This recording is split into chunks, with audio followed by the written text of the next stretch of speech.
Star Report. I'm your host, Chucky, your friend till the end. Come on in, kids. You see the title, The Rise and Fall of Jay-Z, a.k.a. Shawn Carter. This is part one. And he's doing something that I find to be so out of character already. Correct me if I'm wrong. Have you ever seen Jay, a.k.a. Hove, post something on X or Instagram? No. Some lengthy response to the allegations that may or may not be false. I don't know. Jay, by way of Rock Nation, what happened to the publicist or the lawyer who went right at Piers Morgan and then got on YouTube and showed us his face? Jay responding? If you don't know, this is the objective perspective. I'm friends to none of these niggas. I have no scores to settle, no axe to grind. But I just hope the feds don't contact me about things that I may be privy to and have receipts for. Right now, these are just allegations. I've got the complaint here, and I've also got Jay-Z's response. He has responded by way of court documents already.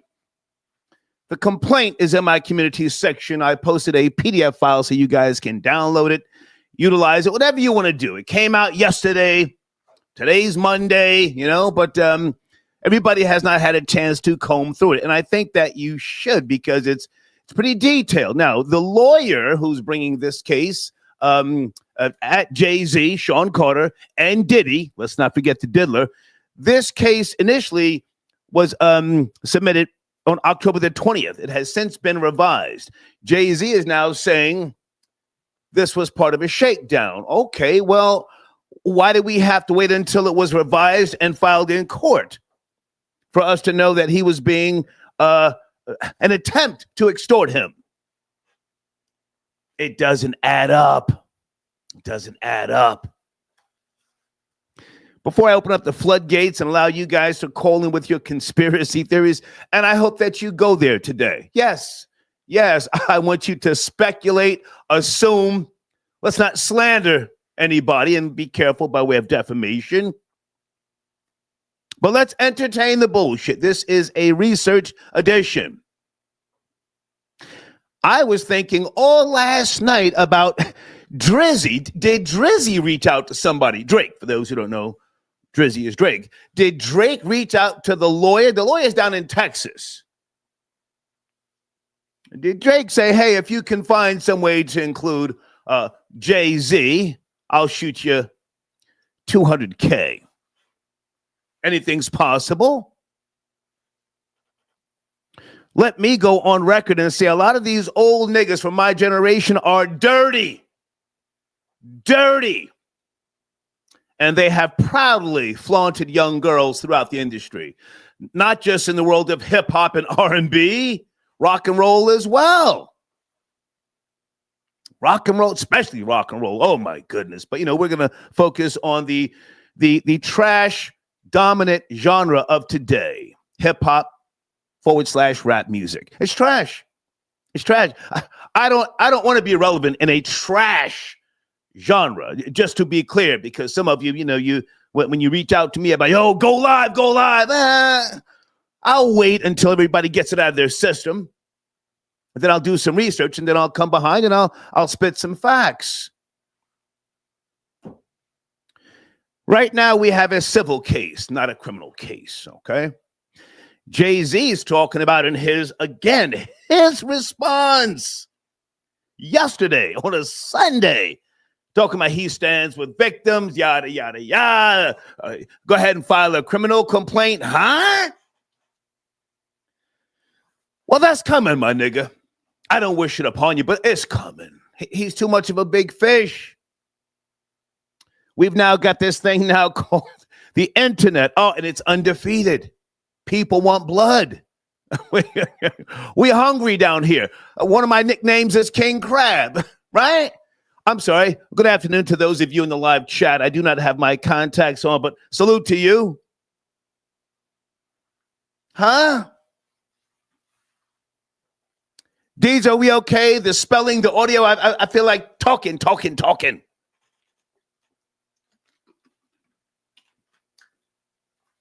Africa Bambaataa is not the only one out there doing the most in the early days of hip-hop.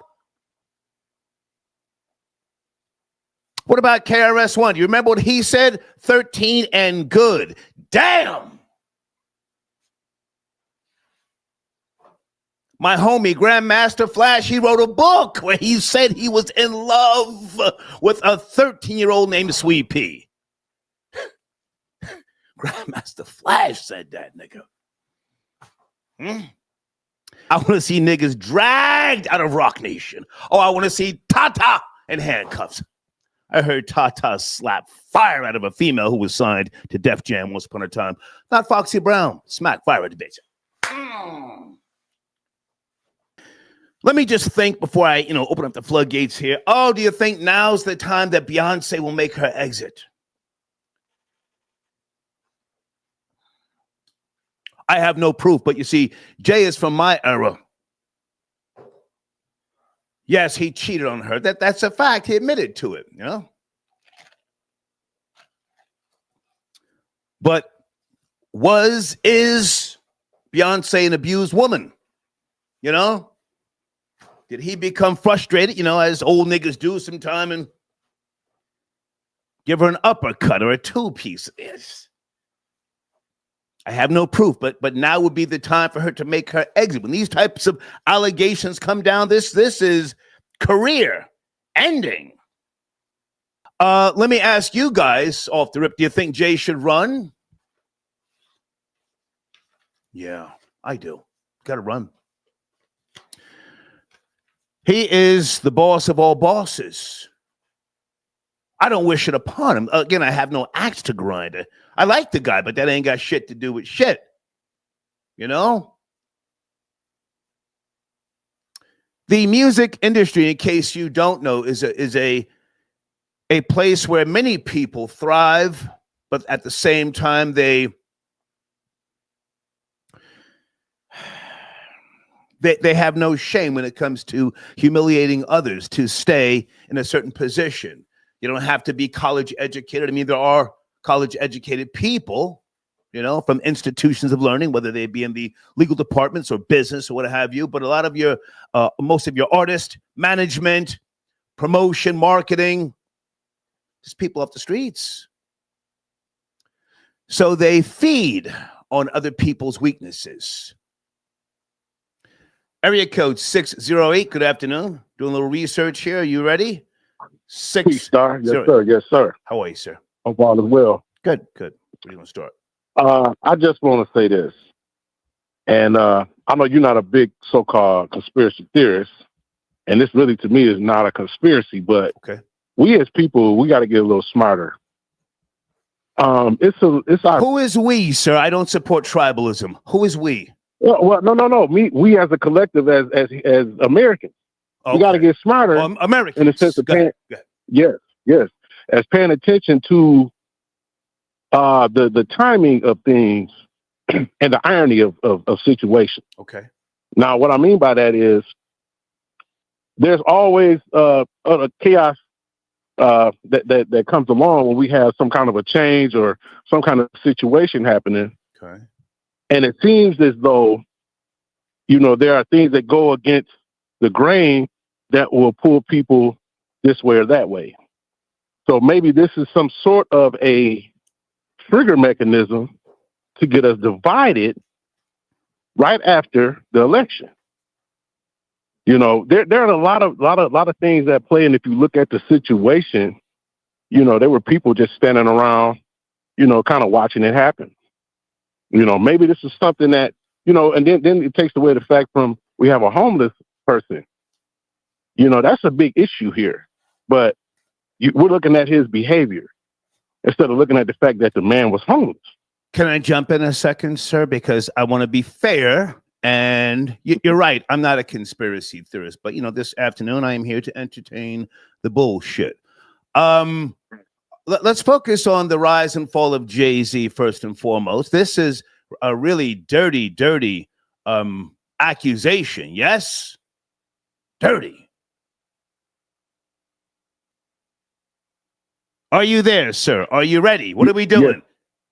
Oh, yeah, I'm here. I'm okay, here. Please don't kill the vibe. If you're doing something else. Oh, definitely. Okay. Definitely not. Definitely not. Let's deal with the accusation of Jay-Z. Now, you're saying if we look at something, have you looked at it, sir?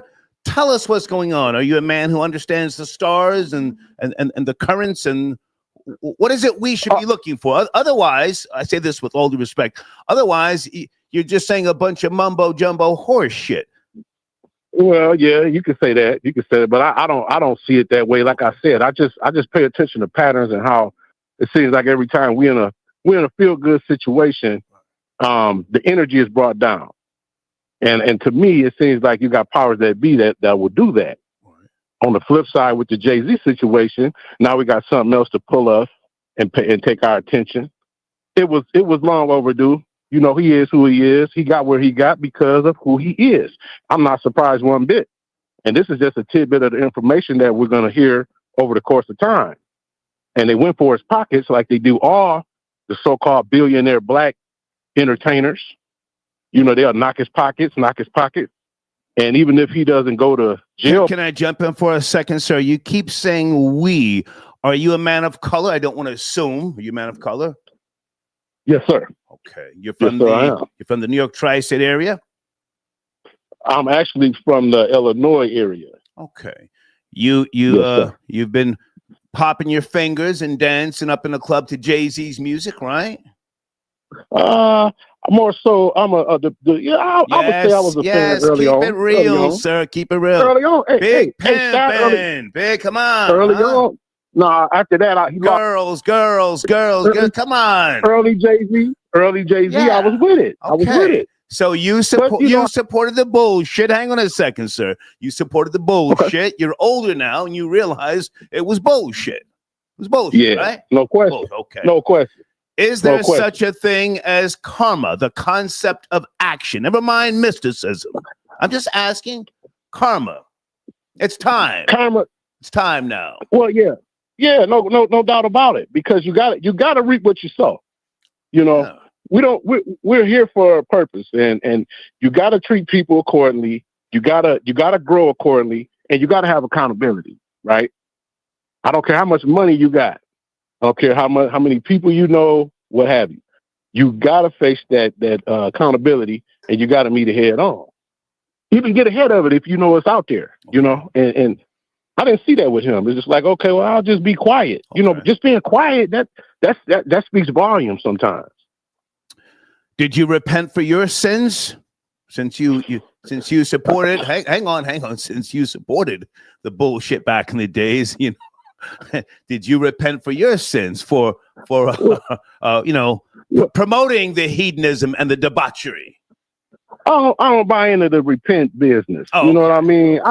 I wear what I do, and I'm the first one to admit what's up. But that whole deal, hey Star, that's back page funny business, you know?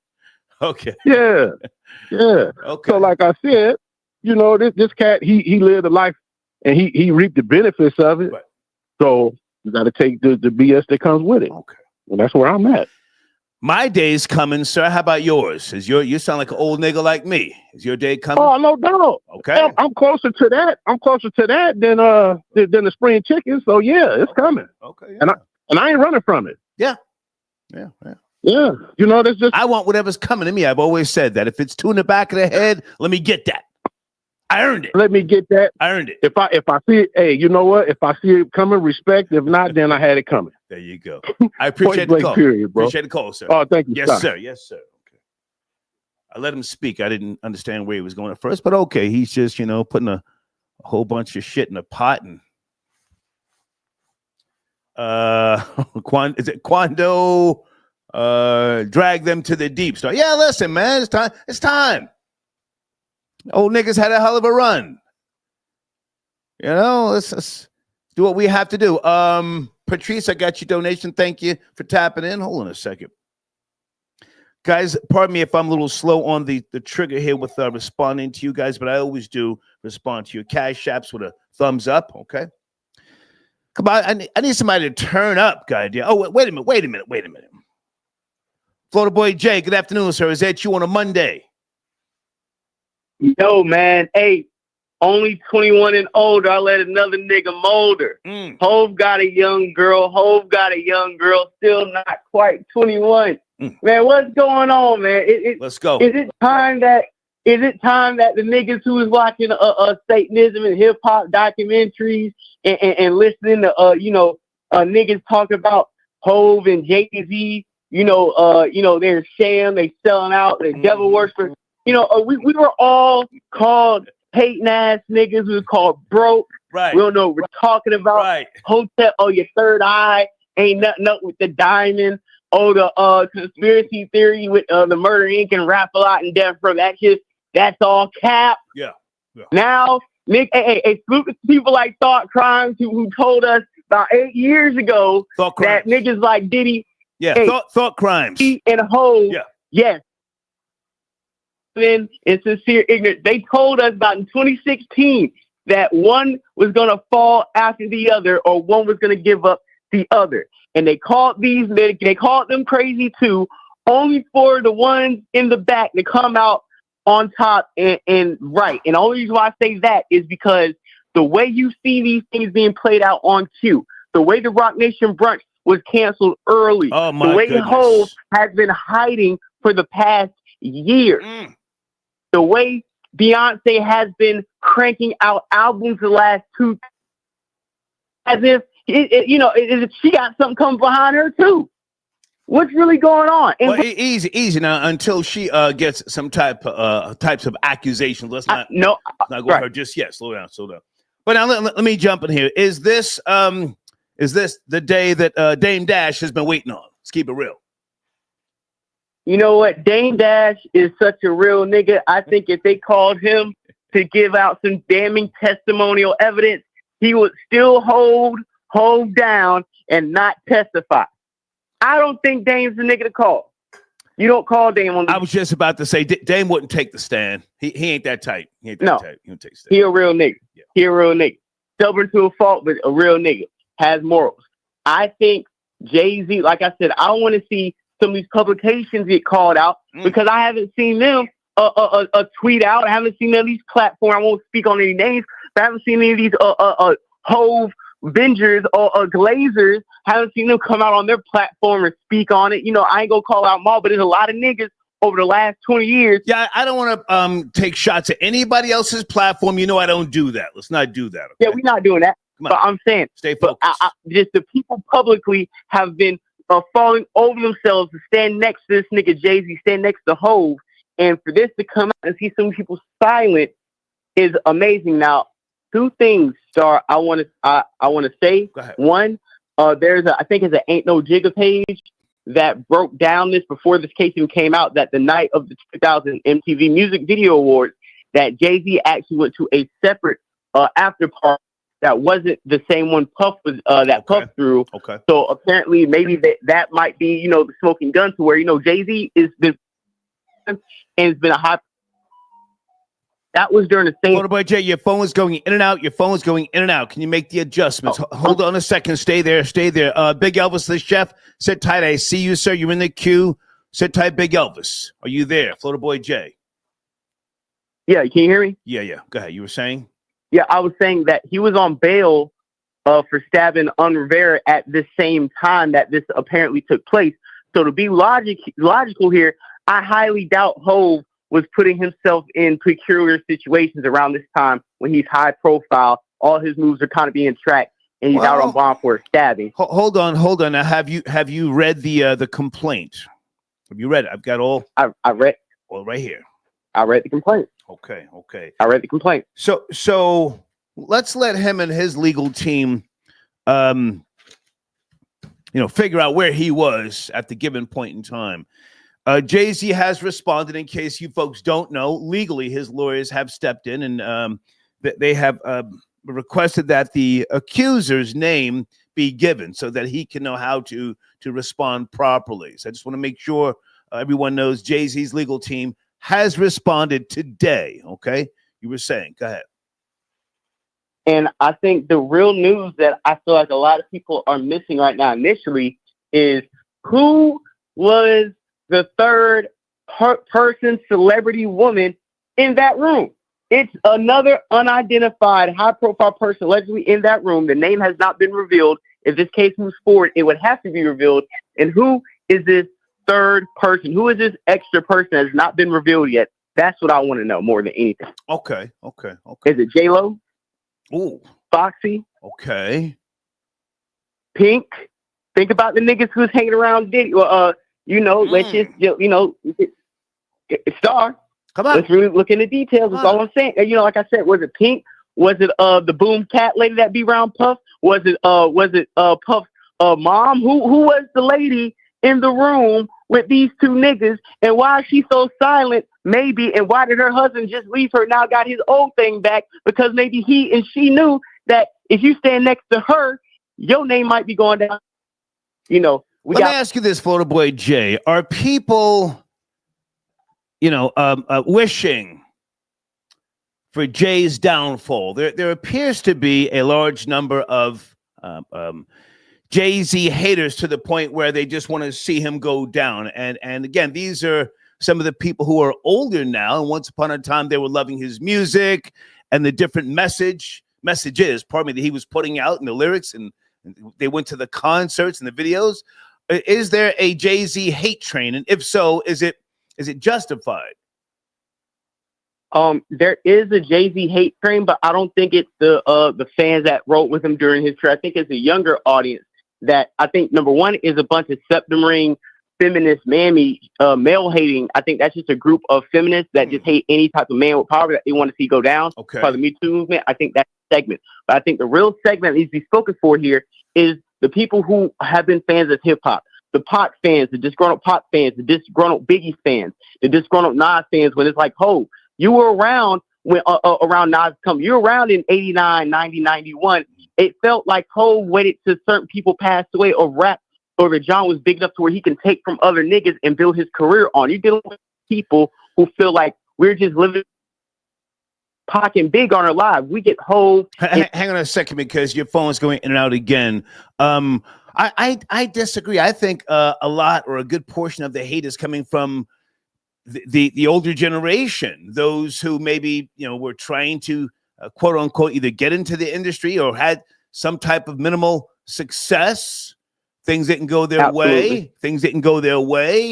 I think there's thousands of Jaguar rights out there. She's just one of the ones who consistently speaks up, but she's not intelligent by any means, if you ask me. She just happens to know how to run her mouth. But there's a lot of people just like her who are bitter, broke, and they are wishing and hoping for his downfall. So I disagree with you on that. I mean, the younger generation, I don't think they really have that deep of an understanding of what he did once upon a time. They probably don't even know his first 3 albums, nor do they care. They see him now as an older guy. He's got locks. Oh, that's Blue Ivy's father, or that's Beyonce's husband. I don't think they know his real track record, but go ahead. Yeah, even because I speak for the haters that are like the Tupac fans, the niggas, the Nas fans, the Biggie, the niggas who we've heard him take bars, heard this nigga rip Luther Vandross music off, or just he hasn't really contributed to the advancement of hip hop. He's really just been the last nigga left recycling dead nigga bars. Bonnie and Clyde 03. It's all he is. It's all still Young Christian style. Still these niggas from Philly style. See, I have a reason to hate on a nigga like Ho. You know what I'm saying? And I think real hip hop purists who aren't blazers or niggas who want to act like they was moving bricks when you was really smoking them back in the 90s and 2000s. That's why it's bum ass niggas now, this day and age, talk, Ho was the man. Nigga, your teeth are falling out. Ho ain't do nothing for you. You ain't hustle and pick up none of them jewels. Stop trying to stand next to that nigga.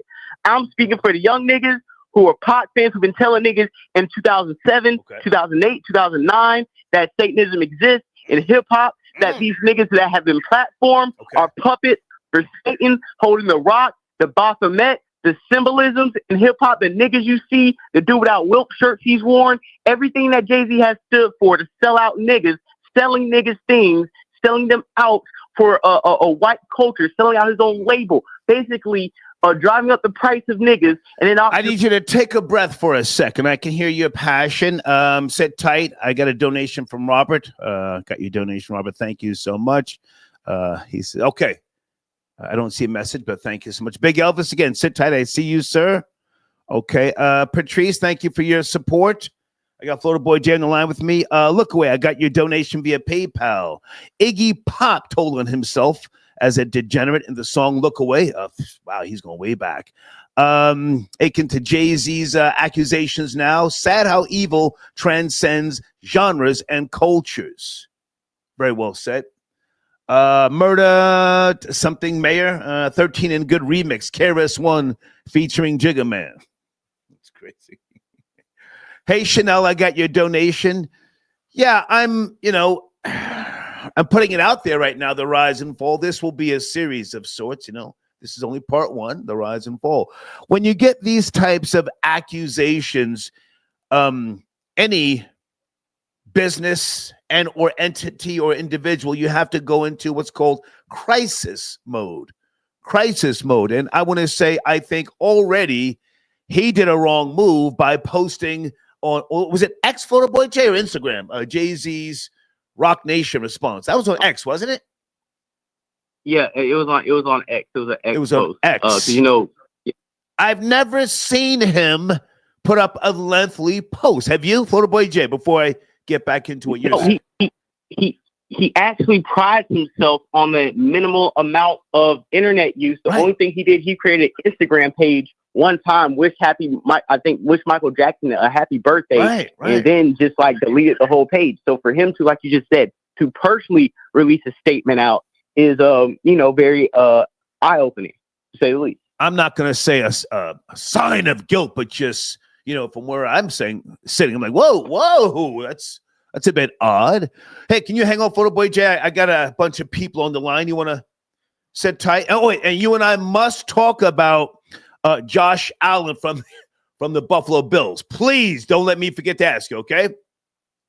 Yeah, for sure. Okay, he's now going down the Jim Kelly path. Jim Kelly, former quarterback, great from Buffalo, great stats, but lost 4 Super Bowls in a row. Okay, let me find Big Elvis, the chef. He has been on hold. Elvis, where are you, man? Elvis, I appreciate your support and your patience. I got Florida Boy Jay on the line with me. Are you there?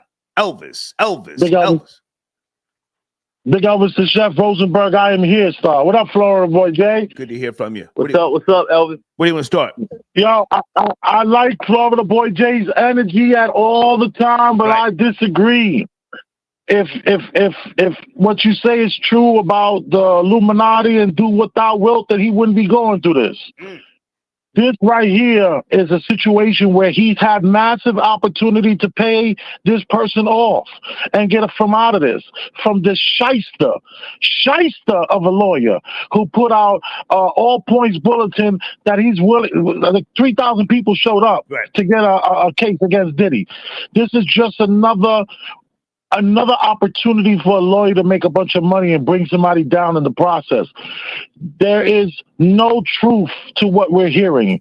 There's no charges on the driver who picked the girl up. That's a red flag number 1 right there.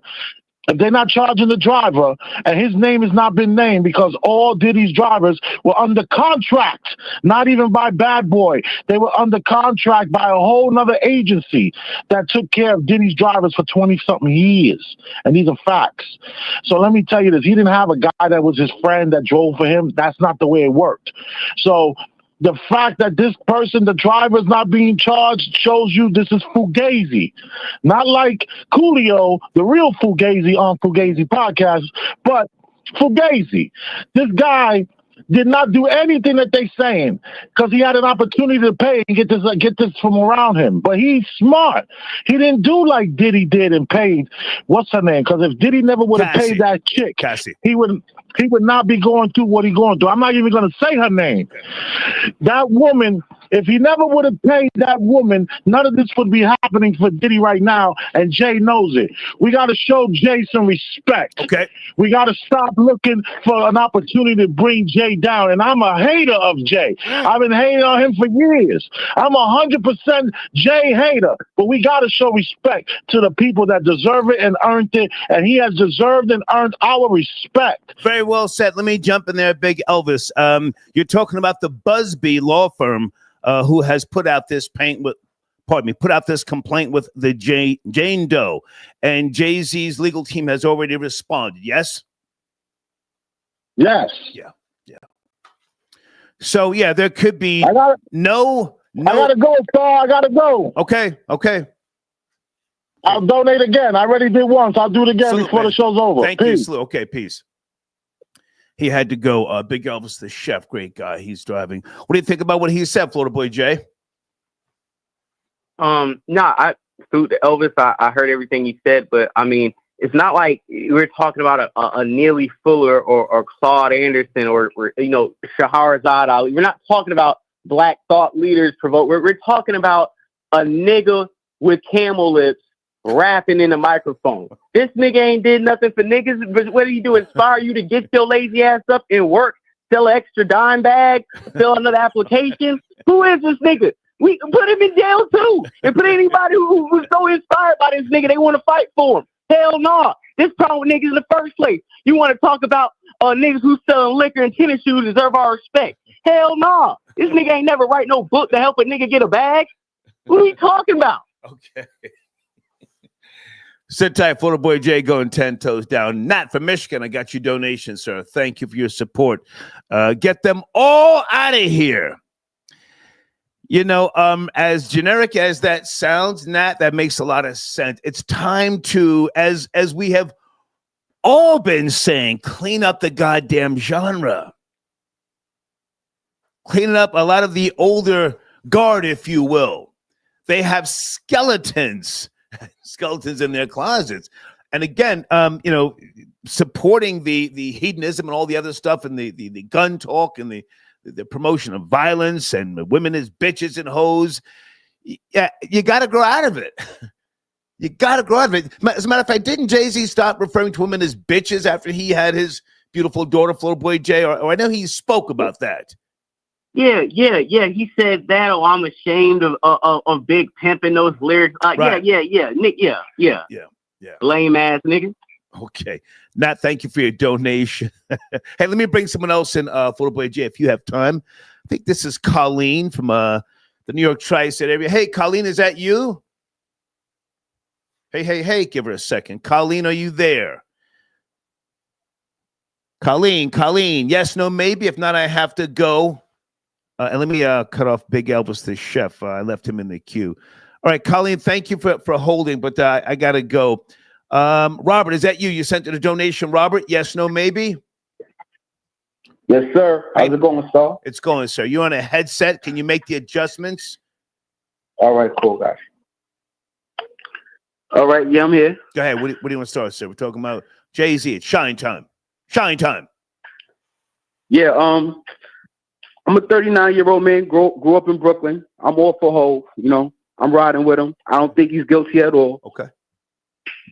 Yeah, I don't think he's guilty at all. I'm listening to what, your man talking about. He's just sounding wild ignorant. Talk to me. What does his lips got anything to do with what he's done? What are you talking about? What does his camel lips have anything to do? Explain to me. He's talking to you, Florida Boy Jay. He's talking to you, sir. Talking to you. Did his call drop out? Florida Boy Jay. Yes, no, maybe. Okay, but go ahead, sir. Well, regardless, sir, I'm riding with Hov. I was listening, but you said what does his respond? Lips have to do? He's calling you. Yeah, out of everything. Come on. Hold on. Yeah, I'm gonna respond. So after everything I said, after all the damning things I threw out, the track record of him stealing bars, screwing over his friends, niggas got to get locked up, sit right next to the Fed, all this stuff, D. Haven gets locked up, comes home, he's Hov sitting next to Perez, all this stuff we talking about, him trying to steal out, almost getting shot at. What are we talking about? And everything I said, you want to bring up a nigga lips? That's the only point you got. Brought up what the the lip nigga got list. to do with You it? brought up the nigga list, and none of that got nothing to do with this situation. No. Address all the other damning points, sir, besides the nigga list. That's a distraction and a waste of time to conversation. This man got a teenage daughter. This man got a teenage daughter. Talk to her. Guys, one at a time, please. Let the man respond. Florida Boy Jay, let him respond. So you have the floor. She got it. This man has a teenage daughter. All right. Her friends is approach her, ask her what's going on. Like, that's crazy. You cannot justify any of that. This is clearly extortion, without a doubt. Okay. All that stuff you're talking about is irrelevant. You bringing up behaving. What does behaving got to do with this? You looking at interviews you seen on YouTube. Simple. The sins of the parent fall on the child. I don't see why certain children with certain successful parents have to be exempt to what their parents have done or haven't done. I don't remember this type of support from black community saying that Michael Jackson's white babies were getting traumatized and put through too much.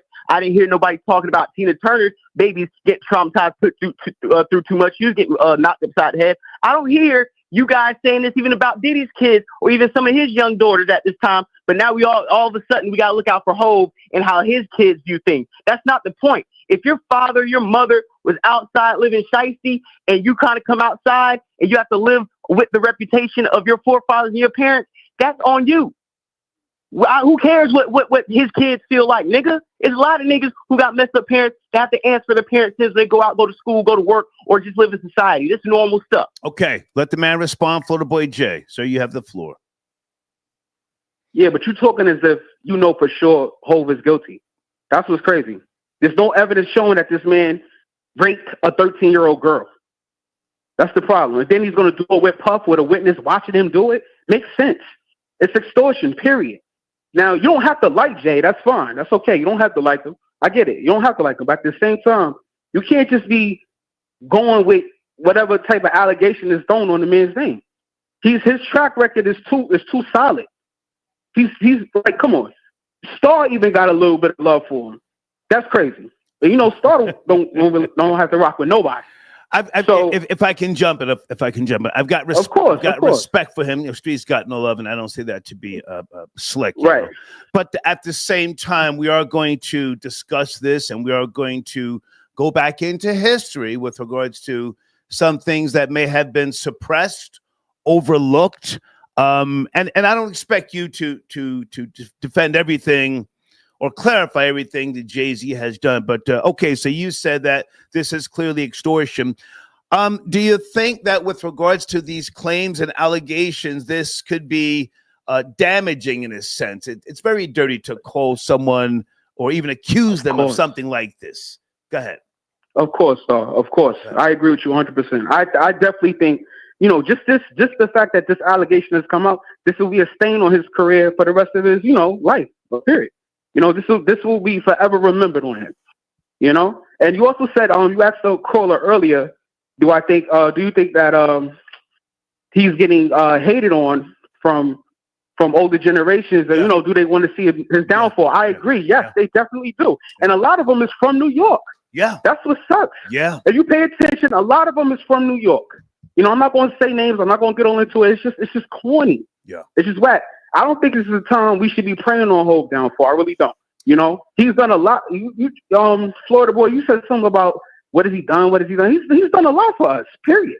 Now I said us. I know he moved. I mean artists. Period. I know he moved you and half your cousins out of Brooklyn when he brought the Nets, talking about black ownership and a percentage moved all your cousins and kinfolk out of Brooklyn and gentrified it. I know this nigga lip camel face, professional bag stomping ass nigga has stolen 3 houses in Brooklyn. I'm a 39-year-old. One at a time, sir. Can you let Florida Boy Jay respond? Sir, let Florida Boy Jay respond. Then I'll give you the last word, please. Go ahead. Yeah. I know this camel face nigga lip suit cooler has stolen more hoes, clothes, and flows from inspiring niggas than anybody in left outside of Diddy. If Diddy ain't take it, Jay-Z there to take it. Stopping verses, taking a beat, and instead of giving you a feature, rapping over your beat and putting your song in the trash, taking Young Chris flow, taking them niggas from Philly flow, taking Camp Lowe's producer and those beats. My thing with Hope, like I said, professional bag stock. It's a lot of broke ass niggas right here, right now with no teeth, complaining online because Jay-Z stopped their bag. So if it's time for it's time to pay the piper, if it's time to kick his back in, nigga, give me the biggest Timberland and let me get the first shot because it's time to take this Illuminati loving diamond thrower down for good. Okay. Let me jump in for a second, sir, before you respond. Go ahead. All right, Florida Boy Jay, objectively speaking, you've described a lot of what rock and roll producers have done for decades, if you will. Take someone else's bars, remix something, twist it, and everybody who has an idea. Hang on, sir. So let me just get this out, and I'll go to you. It's deeper than just hip hop. It's been rock and roll music as well. It's even been classical music. I used to promote classical music for 2 years. I'm that old. But you know, producers take things from certain artist groups and utilize it and repackage it. So we can't just hate on Jay-Z for doing that as if he was the only one. That's, you know, in a sense, that was the birth of hip hop, sampling people's music, not paying them. It got so bad to the point where they had to create these companies to then go after some of the samples so that the original artists could get paid. I just want to say that in regards to what you just said, Florida Boy Jay. So you have the last word. Go ahead. Yeah, I agree with you 100%, Star. And listen, I could be biased. I'm 39. I'll be 40 in January. I grew up in Brooklyn. You know, I grew up on Hov music. I guess you could kind of say he raised me in a way as far as listening to his music growing up. But at the same time, you know, he always motivated me to be a winner. So when I hear what you're saying, you know, Florida Boy, but it's not making sense to me because at the same time, there's no evidence here. Okay. It's clear extortion. The man record is too elite. You can't just throw dirt on the man's name because you got an issue with him personally. Nigga, what have you wanted like because of Hov? Tell us a winning accomplishment. I wanted to win. Florida Boy Jay, we're giving that man the last word. So can you? I didn't want to work a 9-to-5 my entire life. I wanted ownership. I wanted to be a winner. I wanted to live life. That's what I wanted. Okay. Period. All that stuff you explained earlier, it sounded like he won to me. It sounded like he did what he had to do to get on top. And Jay-Z inspired you. That's fine. That's fine. If that's what you're saying, I salute that. If Jay-Z inspired you. Right. Okay? Right. All right. Respect. I appreciate the call, sir. Respect. Yes, okay. All right, Florida Boy Jay, you're back on the line with me. Hang on a second. Florida Boy Jay, I want to make sure we address something before we get back to the main topic, the rise and fall of Jay-Z. Folks, you may not like the title. And let me just be clear. I'm not wishing or hoping for the fall of Jay-Z. I just think that there is so much hate for that man. It's unbelievable. It's crazy. I am the objective hater in case you don't know my history. Never a player hater. And please take note today that he and I are cool. I'm nobody's fan. But I do believe that this is a turning point for him. I hope that he runs. If anybody else comes out of the woodwork, I want to see Jay run. I don't want to see him in the steel bracelets. I have to be honest with you. Florida Boy Jay, you there, sir? Where's FBJ? Yes, no, maybe. Did he drop out? Florida Boy Jay, pick it up, pick it up. Please don't kill the vibe. Boy, okay, you there? You there? Yeah. I said we running whole vengeance off the line, nigga. I need whole explain your king. Okay. Explain the camel lip. Hang on a second before we get back into Jay-Z. What a comeback to Miami Dolphins yesterday. Whoa. Did you watch the game? Because I was texting you. They came back and tied the game twice and then got the Jets out of there. Can you speak to that for 1 minute before we get back into the show? Wow. Absolutely. With the New York Jets, whatever can go wrong will go wrong. They had a good lead over the Dolphins and ended up choking the game away. The concussion-prone Tua throwing the ball all over the field, didn't hit the tight end for one pass in the fourth quarter overtime, hit the tight end for about 5 routes in the game-winning touchdown. Yeah. Cooked Aaron Rodgers again. First time Aaron Rodgers did throw over 300 yards in 3 years, Right. but it was all for nothing. Hassan Reddick looked good. Finally came back from holding out. Devontae Adams looked good. What's his name? Garrett looked good. Garrett Wilson looked good. And you whole ass niggas still lost. That was a very exciting game. I just had to say that. And also with regards to the Buffalo Bills, Josh Allen, he set a record up there. Yes, 3 touchdown passes and 3.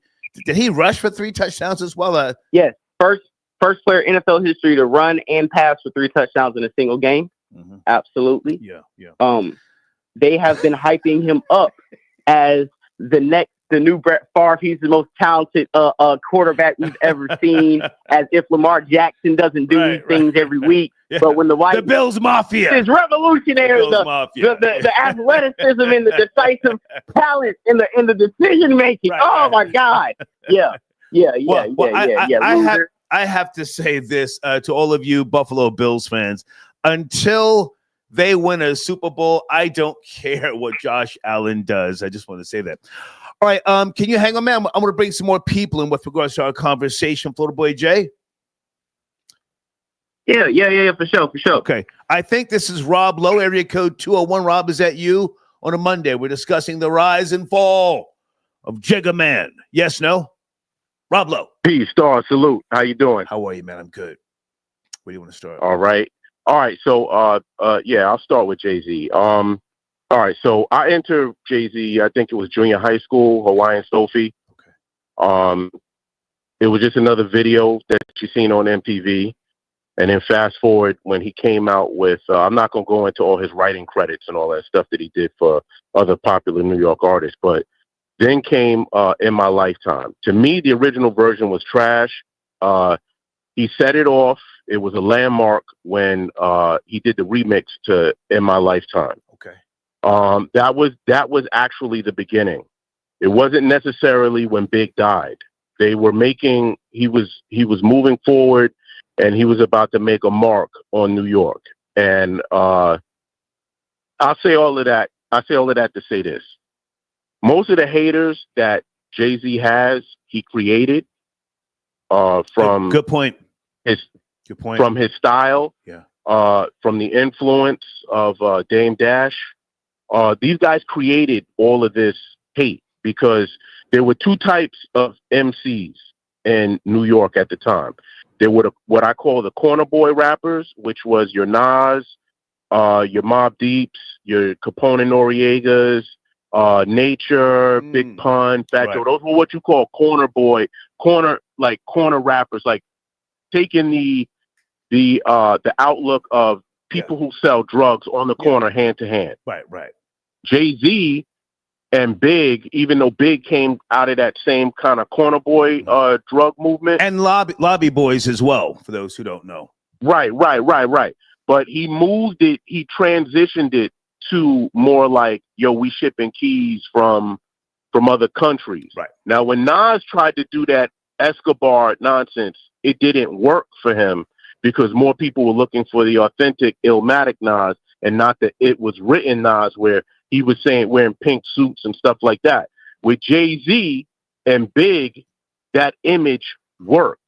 And by them doing that, it propelled them. Now, this is before there was a South, because Outkast did not come out until 94, 95, right? There was the West, but the West was so different with the Jerry curls and the plaid shirts and the khaki pants and Dickies that it was different from what they were doing in New York with the Versace, the DKNY, the Coogee sweaters, and all that. Rob Lowe, if I can interrupt and say, I need you to get to the the accusations. I appreciate you going in depth. I appreciate that, but the accusations and your thoughts. Okay, so I'll skip ahead because it's important that I try to lay this part out. Okay.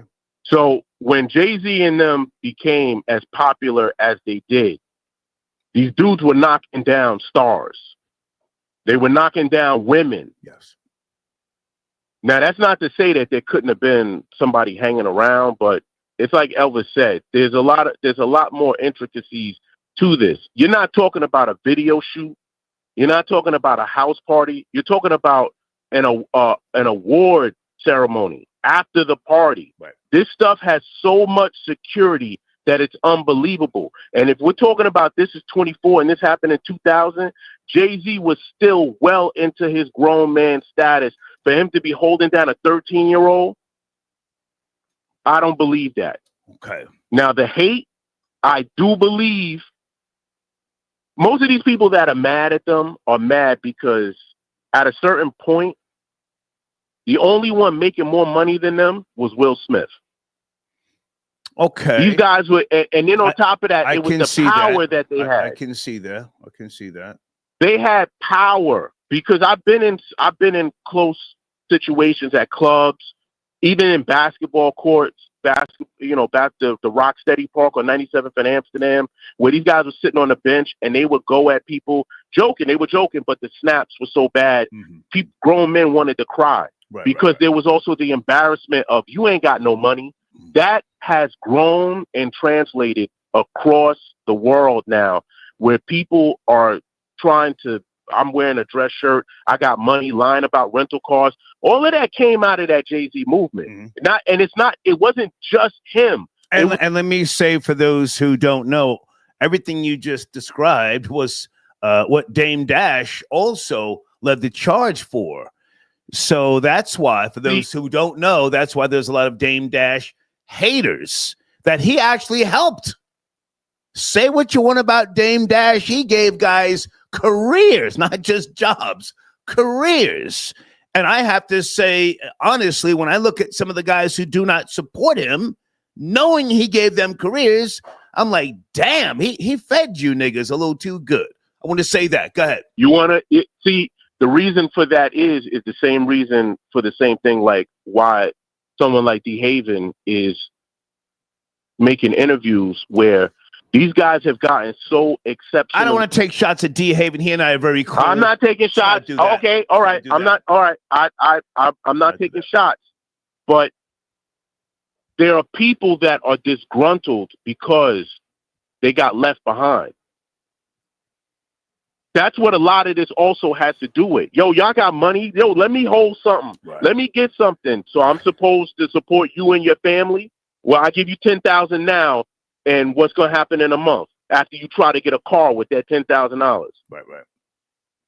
That's where a lot of this hate is stemming from. And it's shine time. That's what it. See, this is the sad thing about blacks. All you niggas got is sports and entertainment. That's what Jay-Z said. You don't really know law. You don't know how to protect yourself. You ain't putting your money somewhere. I mean, you got to put your money somewhere beyond putting it in a trust. Right. You got to put your money somewhere else besides in a bank in another country. This is the problem. You dealing with something. You're dealing with a system that you're giving the money, the little nigga pennies that you do make. Right. Because 100 million, 400 million. If they gave Drake 400 million, how much did they make? Right. That's if they gave him that. If I can jump in, Rob, can I ask you to land your plane with regards to the allegations? They're just allegations. He has already responded. I think the level of hatred is something I haven't seen in maybe ever. But can I ask you to speak to the allegations? Not necessarily career ending right now, but really dirty allegations. Yes. I think it's a way to back somebody into a corner. Okay. Jay-Z has gotten so high that it's him and Puff. When you get that high up the ladder, it becomes very fragile and brittle, and it sways back and forth.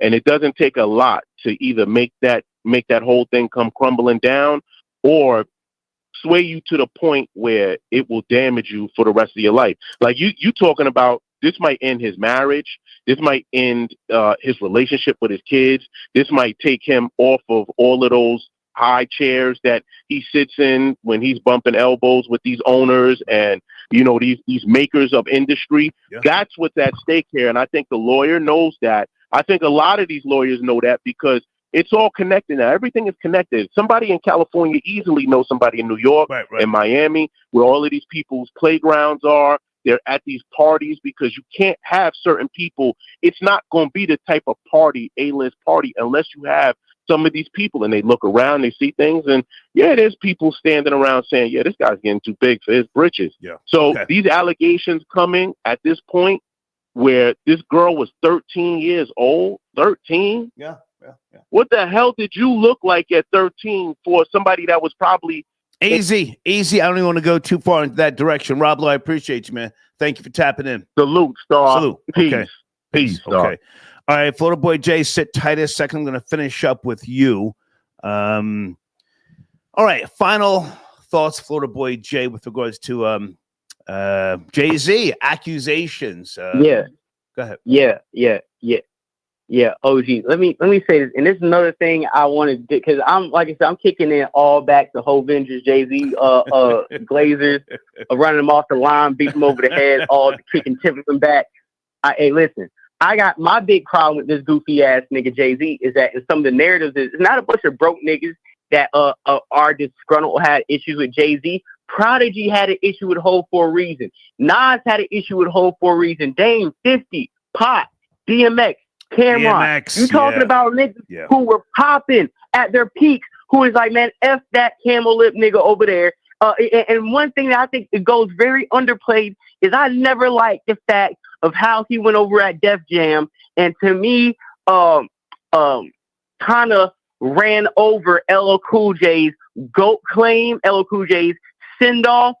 LL Cool J drops the 10 album. He's supposed to be the GOAT ever. When I was coming up, it wasn't about Drake or Jay-Z. That's why I keep trying to tell these old niggas, stop lying to the babies. That's why I won't believe y'all. LL Cool J was the GOAT all my goddamn life. Up until 05, he was the GOAT. Then Hov get the fake retirement when 50 Cent had his wave. Then came back when it was safe, liquidated his old roster, and started claiming he was the best of all time. We didn't even let LL breathe.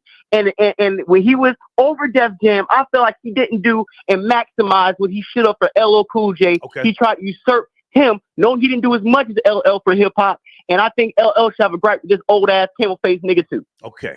Great to hear from you, man. Salute. We'll talk later. Yes, sir. Yes, sir. Thank you. All right. Florida Boy Jay tapping in. NYC1 sends a donation. Star, can you carefully talk about the people that credit this pedo culture vulture industry from MJ to Puffy that you have seen in the industry? Please take 2 minutes to educate us. That's a lot you've just said there, sir. Well, the culture or genre, if you will, because cultures, I've always said, have guidelines, rules, and parameters. Hip-hop used to be a culture. It hasn't been for decades. It sold itself out. So what we have now is chaos. But at the same time, the industry, the template, in my opinion, the template of the business of music, as I said earlier, it thrives off of a certain elements of people coming in who are uneducated, and they become willing to do certain things in seek of fame and notoriety, money, not necessarily wealth, because most people that I've seen run through the money that they earn and then wind up in debt. I don't mean to laugh, but that's just one of the reasons why so many artists just fade away. Then you have people who are good people, smart people. They get a taste of success. They could have been great musicians, great singers, but when they realize the constant hunger that you have to feed, touring, interviews, and trying to stay current with the music, trying to stay in tune with the newer generation, sometimes people say, hey, you know what? I don't want to do this anymore. And I respect those people. Sometimes you just say, I don't want to perform for 20 years a song that I wrote when I was 18 and still try to relate to myself on stage when I was 18. If that makes sense, thank you for your donation, okay? Two donations came in from Creel. Creel says, great show as always, Star. Salute. Hey, Creel, good to hear from you, man. Thank you for your support. Guys, on the screen, youtube.com/@SpiritSmoothTunes. Spirit, I may have to talk with you because Janet and I, if I can go left for a second. Well, Janet sends me these classic R&B songs in the mornings. Sometimes I can respond. Sometimes I can't. But she sends me some really, good songs, Kool and the Gang. And then I responded today with, Enchantment. It's You That I Need. And some of the commentary that her and I share, it's pretty entertaining. Anyway, guys, go to Spirit Smooth Tunes. He's got classic, iconic, legendary songs, B-sides as well, R&B, jazz, and really the foundation of American black music. Okay, just want to say that. I think White Boy Rory's tapping in. Hold on a second. White Boy Rory, is that you on a Monday afternoon? Yo, son. Yo. Star, what's up? How are you? Now, listen, I got to say to you, I'm going to remind you, I spoke to you earlier. Watch the language. All right. I know you can Give do me it. the white boy reminder. You can do it, all right? Give me the white boy reminder. You know, a black guy can curse, but give me the white boy reminder. I'm going to hang up on you if you start using profanity. All right, where do you want to go? You are a native New Yorker. Daniel Penny acquitted in New York City, the subway choking of Jordan Neely. Yo, we toasted.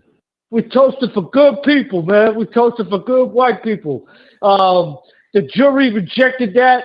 You know, I think we were on code, and there was not going to happen that we're going to get a guilty verdict on a hero, a New York City hero. This is Bernard Goetz 2.0. And this is our Bernard Goetz in this time frame, and we love him, and we're happy that he was acquitted. He's a hero of ours, and he helped save New Yorkers. He helped save the citizens of New York, black and white.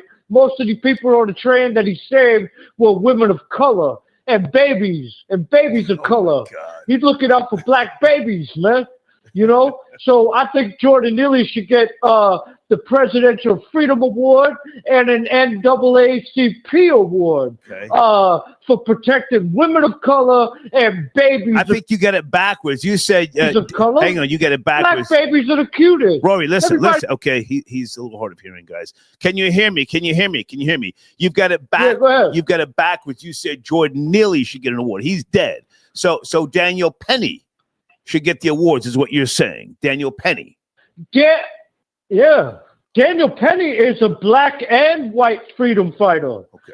Straight up. Jordan Neely was a criminally insane black man who had already had 40 arrests and who had his MO, his modus operandi, was to attack old senior citizens when they got off the train, like the punk that he was. You know, nobody cares about if he was mentally ill. That's not my problem. You know, there should be a law here in all of America that if you get attacked or have a situation with a mentally ill person, you have twice as much of a right for self-defense as you do against a normal person, because he's diagnosed schizophrenic, diagnosed a drug addict, and diagnosed an assaulter and a criminal.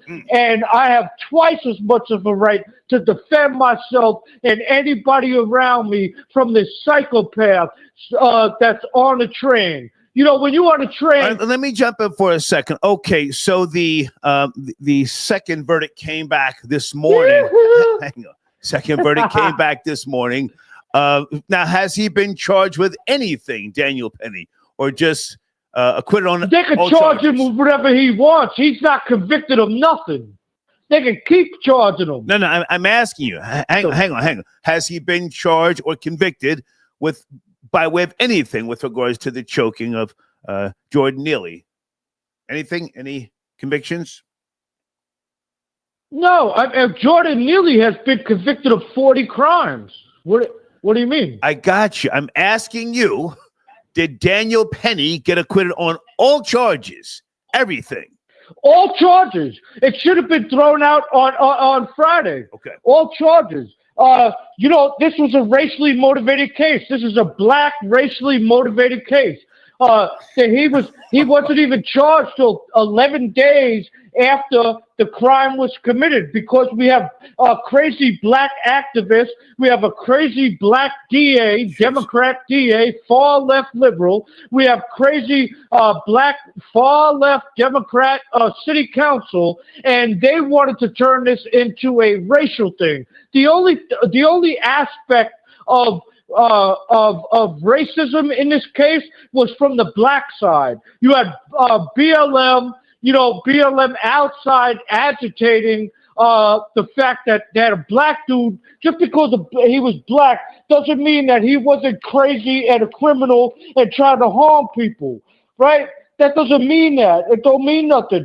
Black Lives Matter, I hope they're soaking in their tears. Black Lives Matter New York chapter, I hope they're soaking in their tears tonight. Damn. And maybe they should feel free to go liberate some Air Jordans from Foot Locker. That should be, that seems... If anybody wants to call in and give some pushback on what the white boy is saying, please let me know now. Okay, Rory, hold on a second. Stay there. Stay there. TV tonight. Stay there. Heather, I got your donation. Do you want to call in? I need to know what number you're calling from. Heather, there's my email address on the screen, guys. If you did send in a donation, I don't charge people to call in. Just shoot me an email and say, "Star, I'm on the line." There's my email address right there. Okay. So, Daniel Penny cleared on all charges, and you're saying nothing stuck because I haven't had time to do all the research. Nothing stuck. That's what you're saying. Nothing. It should have been brought in the first place. They hate us because they ain't like us. That's why they hate us. They ain't like us. That's why they hate us. Who's us? Stand for that excuse. Who's us? We don't stand for that excuse of mental illness. Who's us? Mental illness is no excuse. Who's us? New Yorkers? White people? Who's us? I'm talking about white people. No, they made this. We didn't make this into a racial thing. They made this into a racial thing. So now they not like us. They not like people standing up and protecting women and children on the train. They not like us. How about that? How about that? You want to make this into a racial thing? Everybody want to feel in their feelings about this fake Michael Jackson impersonator. Nobody care about that. That's what they didn't put up when he beat up the old people. They put up pictures of him as a Michael Jackson impersonator with a perm, looking sweet as hell. Meanwhile, he's a criminal thug. Okay. He's a mentally ill criminal. All right, take a breath. He needs to be in an asylum. Take a breath. I'm gonna come right back to you. Hold on a second. Heather has been on hold. It don't matter. Sit tight. That's my friend Rory. He's doing the most. Where is Heather? Area code 516. Heather, is that you? You've been on hold for a while. 516. Heather, is that you? I'm here. Hey. Yes, this is me. Can you hear me? Thank you for your patience. We're a little bit off the rails here this afternoon. Where do you want to start? Oh, yeah. I'm gonna make it short. No, so take listen, your time. Take your time. Okay. I really wish that you would have had daughters, because it would have been a pleasure watching a bunch of 5 and 6 year olds walking around saying, "Keep your dick beaters off of me." And I bring that up to say we are raising our daughters differently than we're raising our sons. And a lot of people are going to disagree with me, but women have so much to do with why two of the most unattractive males in the music industry are in the trouble that they're in today. We are responsible for their rise and their fall. I know where you're going. If black women, I know you're talking about Diddy and Jay-Z when you say unattractive. Yes. Go ahead. Yes. As soon I'll put it this way: their rise and fall. We are responsible for that, because if black women start to feel good about themselves and start to know who they are, there is no more hip hop. The second generation rappers have totally ruined hip hop and turned it into something that it was never supposed to be. I don't know if someone was somewhere pulling the strings, looking at black women excel in corporate America, in our society, and then they said this had to stop. I don't know. But I want to go back to something you said. I remember you would always say Jay-Z was a great guy, and that's your opinion. You've had your experience with him. I have not. Okay. But I did see that man, and this was not an interview that I read. He was in an interview with a New York Times journalist. Okay. And he said, I cheated on Beyonce 15 years out of our then 17-year relationship. Almost gleeful. He wasn't ashamed or embarrassed at all. Right. And he still gets to be looked upon as a great guy, as some hero. Women are going to hate me for this, but I really do think that we bear so much responsibility. I mean, you said a few weeks ago on your show that women will date an ugly man. You know, they don't care. But why don't we care? I care. Let me just put that out there. I do care. But there are so many women, so many of my friends who don't care how a man looks. Right. A man has never said, I don't care how a woman looks, because they're not taught that. It's son, don't bring no ugly woman home. But we teach our daughters, now remember, it doesn't matter how a man looks, just as long as he treats you nice. And Right. they're not even abiding by the second part Right. of what they were taught by their parents. So I'm just frustrated with the industry. I'm frustrated with rap. You know, I used to love hip hop. It's not even enjoyable anymore. Right. And it's not enjoyable for the guys now either, because they got to watch their backs on the street. I see 13, 12-year-old little girls trying to get to school and being called a bitch. Excuse my language. No, that's fine. You're fine. You know, it's just, it's embarrassing. It is embarrassing. Hip hop, I agree with Jaguar Wright. 50 years of hip hop? No, 50 years of BS. 50 years of BS. That's how I feel about it. I'm angry because hip hop could have done so much for the black, for lack of a better phrase, the black community. And it's such a big disappointment. And that's all I wanted to say. Okay. Well, so you're saying women are largely responsible for the Jay-Z's and the Diddys, and you said they're not good-looking men, right? If I heard you correctly. Right. Yeah. I would agree with you, but if a guy says that, he's hating. He's a player hater. Yeah, Diddy has never been a good-looking guy. Nor has Jay-Z. I'm glad you said it first. So, yeah, but now do we hold that against them? Because at the end of the day, it's just the beat, it's the music. If you're in the club, you don't even care what the lyrics are. You just want to dance, and that's traditionally what was used to find what was the hot track, right? I agree with everything you're saying. Yeah. And maybe we need to start paying more attention to the lyrics. And I think people like Tupac Shakur, God rest his soul. I know I'm going to get in trouble for this, but I think just like JFK, we're going to start looking at him a little more differently. You know, he was the master of confusion for me. One minute it's Brenda's got a baby, the next, and keep your head up, and the next minute it's bitches and hoes. You know, I don't understand. I don't know what's going on in hip hop. I mean, you're the connoisseur here. I listen to your show all the time. I'm a huge fan, even of your radio days. Thank you.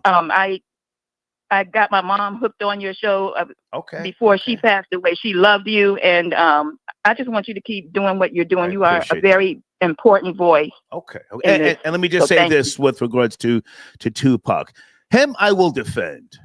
You know, died too young to really get a chance to manifest. And when you're that young, you're supposed to contradict yourself. I know the things that I thought about when I was 18, 19, and 20, even in my 25 years of age. Now I see things totally different.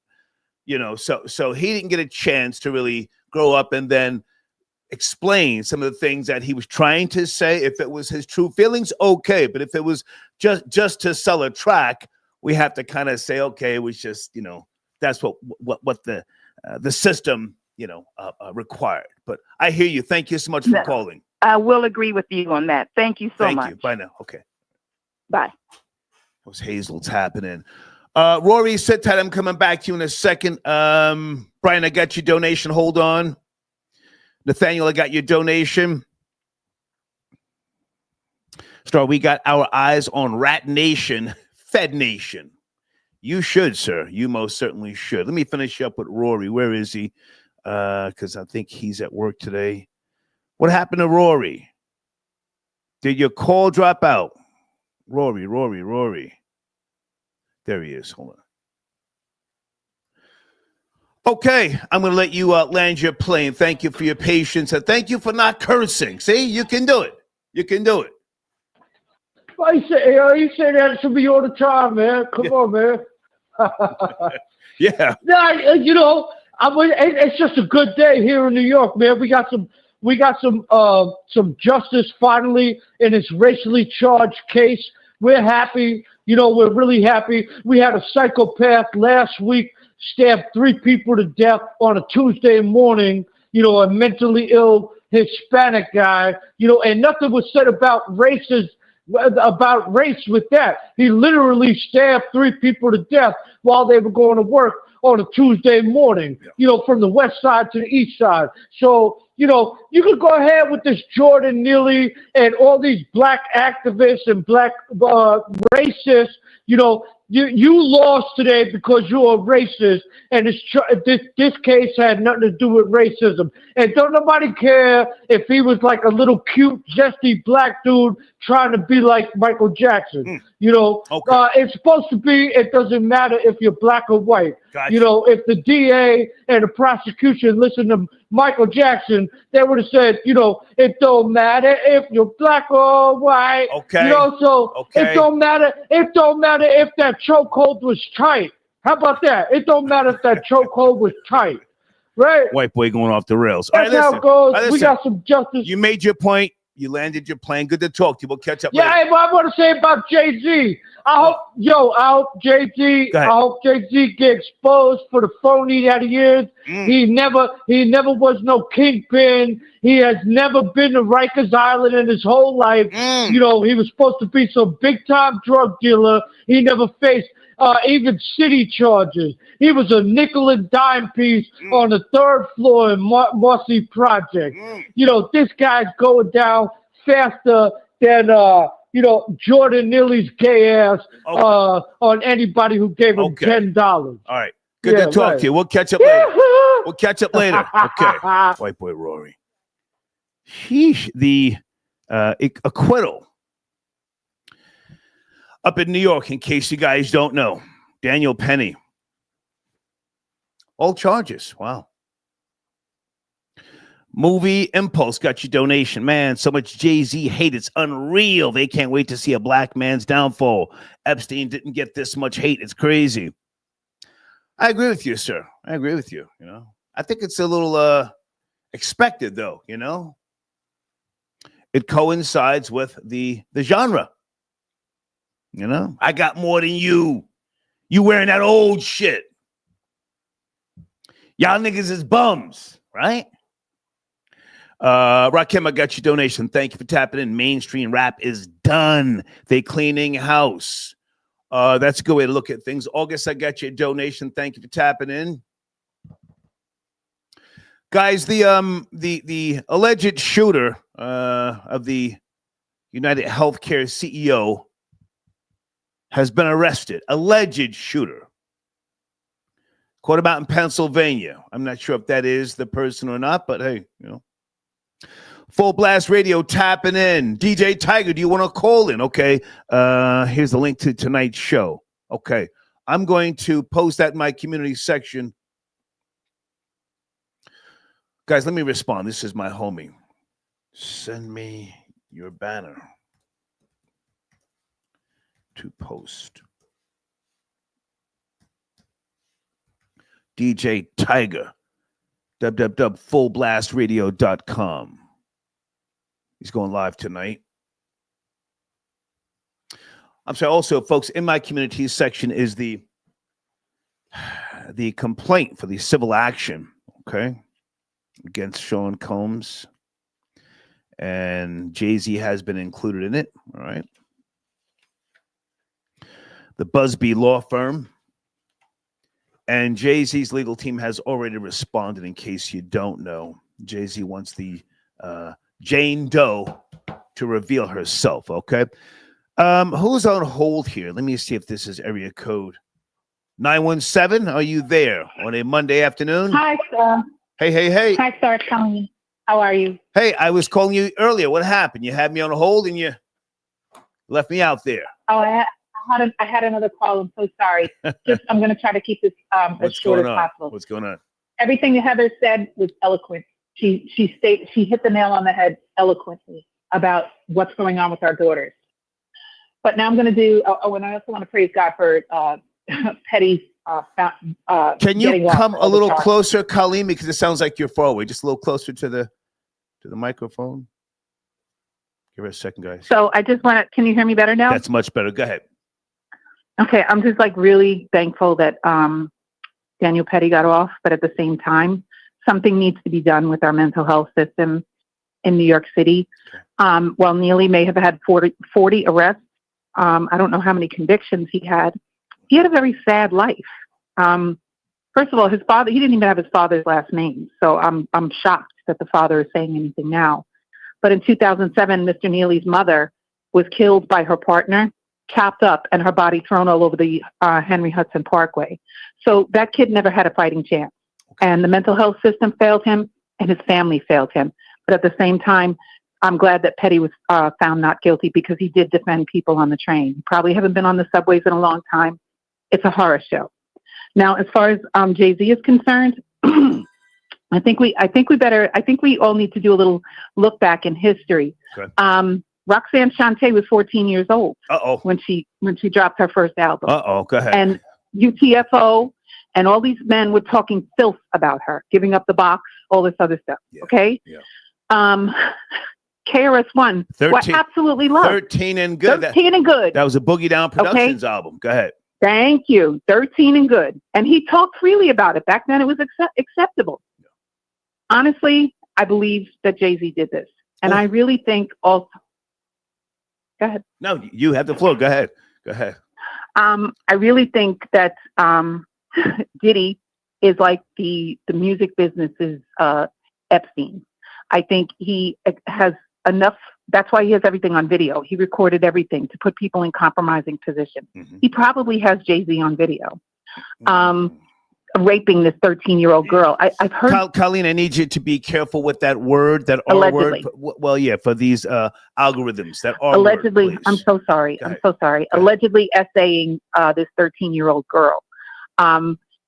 Also interesting is that Heather mentioned that he was admitting to cheating on Beyonce 15 out of the 17 years that they were together, and she made this whole album as a tribute to his being a misogynist and a philanderer.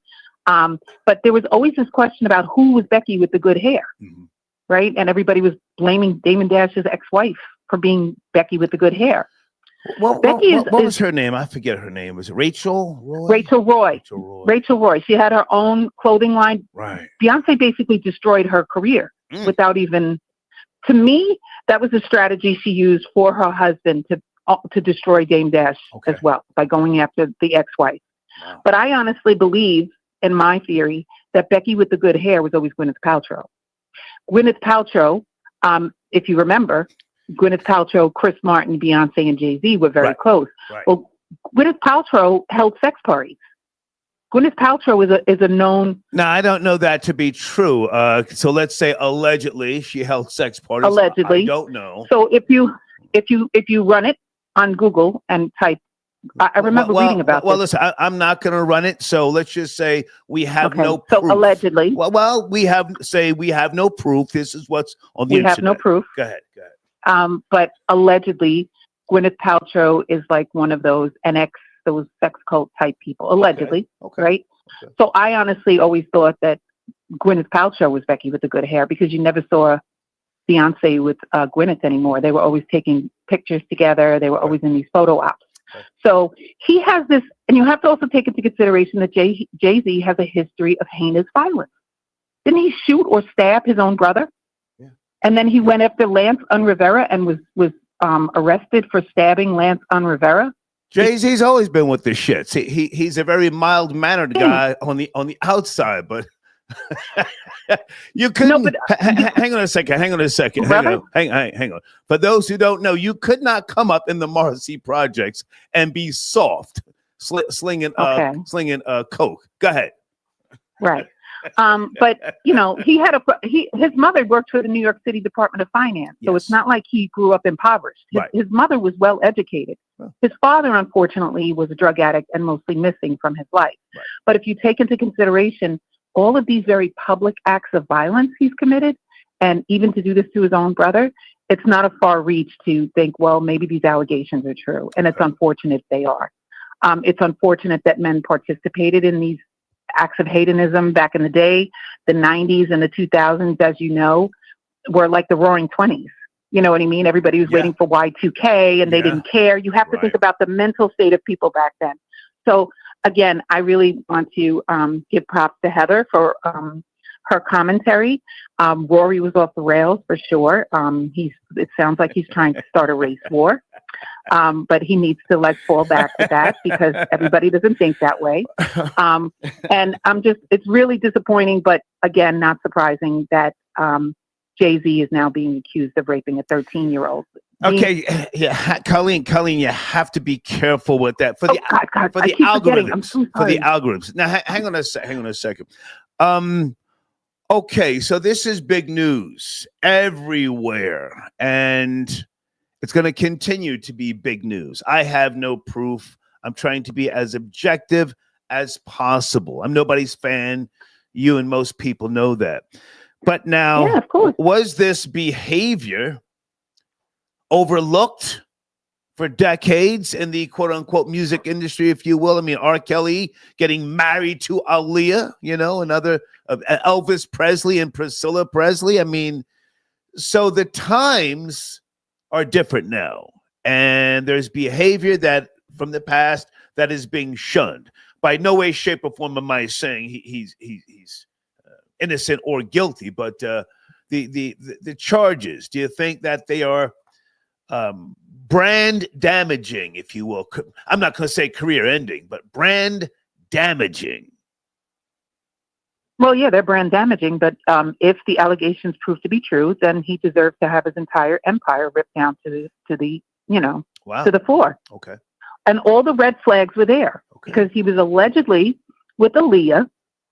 If you remember, in 1999, there were allegations that he was with Aaliyah. Then Dame Dash was with Aaliyah. So then he turned around and went on tour with R. Kelly. Like, there's a lot of sociopathic tendencies that are present and red flags that are present when you take into consideration all, the timeline of his come up and, the acts of violence that he committed without care for anybody, without care for his career, without consideration for the damage it could do to him. He really should have went to prison for stabbing Lance. Wow. Honestly, I mean, and also for his brother, like how do you shoot your own brother over crack? So, yeah, there's a lot that needs to be taken into consideration. But again, another idol is about to fall, and it's unfortunate. And Beyonce's going to go down with him. I can't see her, making lemonade. I think Beyonce will file for divorce soon. Absolutely. Hang on a second. Deeds just sent me a text. Catch this. Catch this. Deeds says, and she always does research. Us Weekly and People are reporting that Tina Knowles was liking a post detailing the accusations against Jay-Z.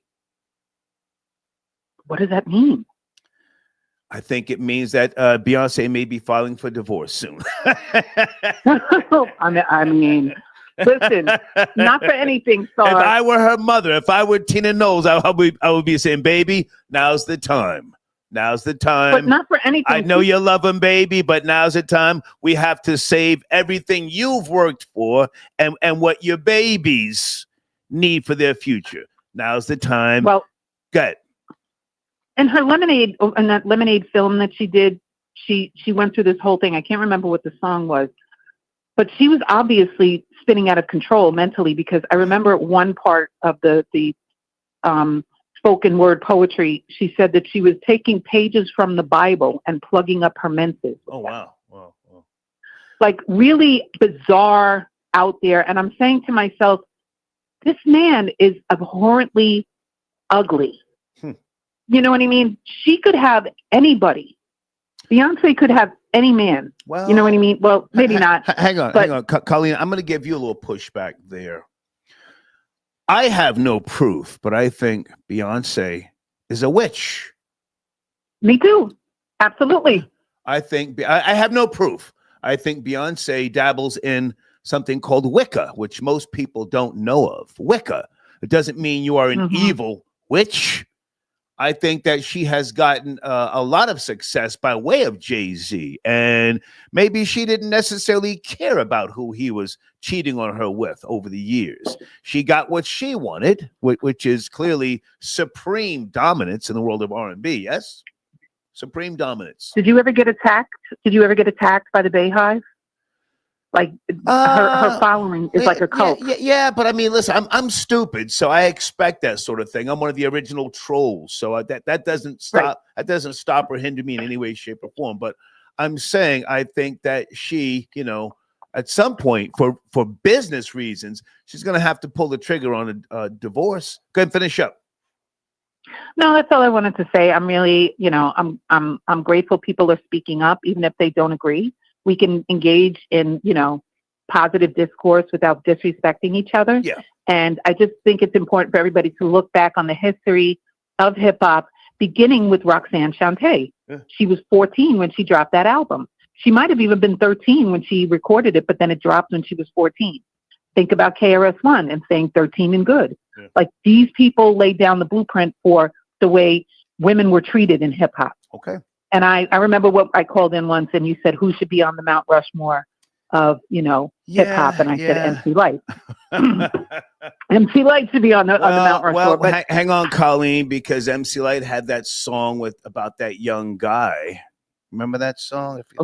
No. George, was it Little Georgie or something? No. Hold on a second. Guys, what's the name of that song? MC Light was talking about some young guy jumping his bones. Yeah. I forget the name of this again. Didn't Mary J allegedly rape somebody too? Okay, Colleen, you got to stop with that word. Please stop with that word. I'm sorry. Jesus Christ. Somebody. Guys, what's the name of this song with MC Light where she was talking about? Oh, yeah. It's called Too Young for What? Go listen to that, Colleen. Okay. No, then she definitely doesn't belong. I got to go, Colleen. Nice to talk to you. Got to go. Care. Thank you. Bye. Well, she couldn't stop. Yeah, thank you. Thank you, Deeds. Deeds is quick on the trigger. Yeah, MC Light had a track called Too Young for What? Guys, there is my Zelle information on the showrunner if you want to support the machine and you don't necessarily use Cash App or PayPal. Your donations are tax deductible. I thank you for your support. Let me also say, in case you don't know, I've got over 280 gold and platinum plaques. Most of them I got from when I worked at WIA for over 10 years. I did rock and roll and pop promotion, and I did some hip hop promotion as well toward the end of my record company days with Virgin Records and Atlantic Records. But I have got a Jay-Z platinum plaque, RIAA certified, to Hot 97. Do I hear $10,000 in the live chat? I've got one that's got my name, Troy Terrain, and one that says to Hot 97. The Hot 97 one is got to be worth at least 10 because they're getting jammed up in payola accusations, if you ask me. Fatal. The program director gave it to me, Tracy Clarity. They were cleaning out a closet one day. And they had like plaques. And I said, what are you doing with the plaques? She said, I don't know. She said, it's too many of them. I said, you want to throw them? I said, you want to give them to me? She said, you want them? I said, sure. Me and Buckwild came back the next day with a goddamn a hand truck.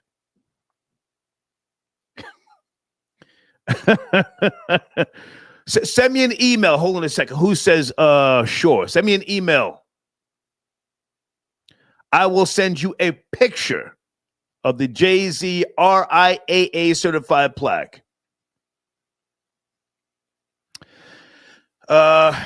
Thank you, Deeds. Okay, Full Blast Radio. DJ Tiger sent me his information. Hold on a second, guys.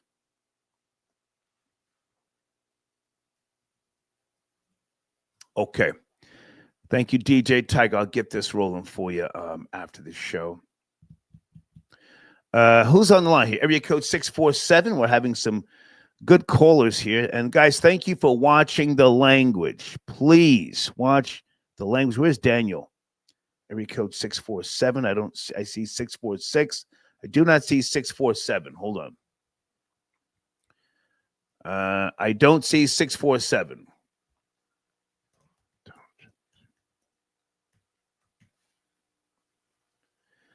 In the queue. Daniel, where are you? Where are you? I'm responding to your email right now. Let me go to area code 215 in the meantime.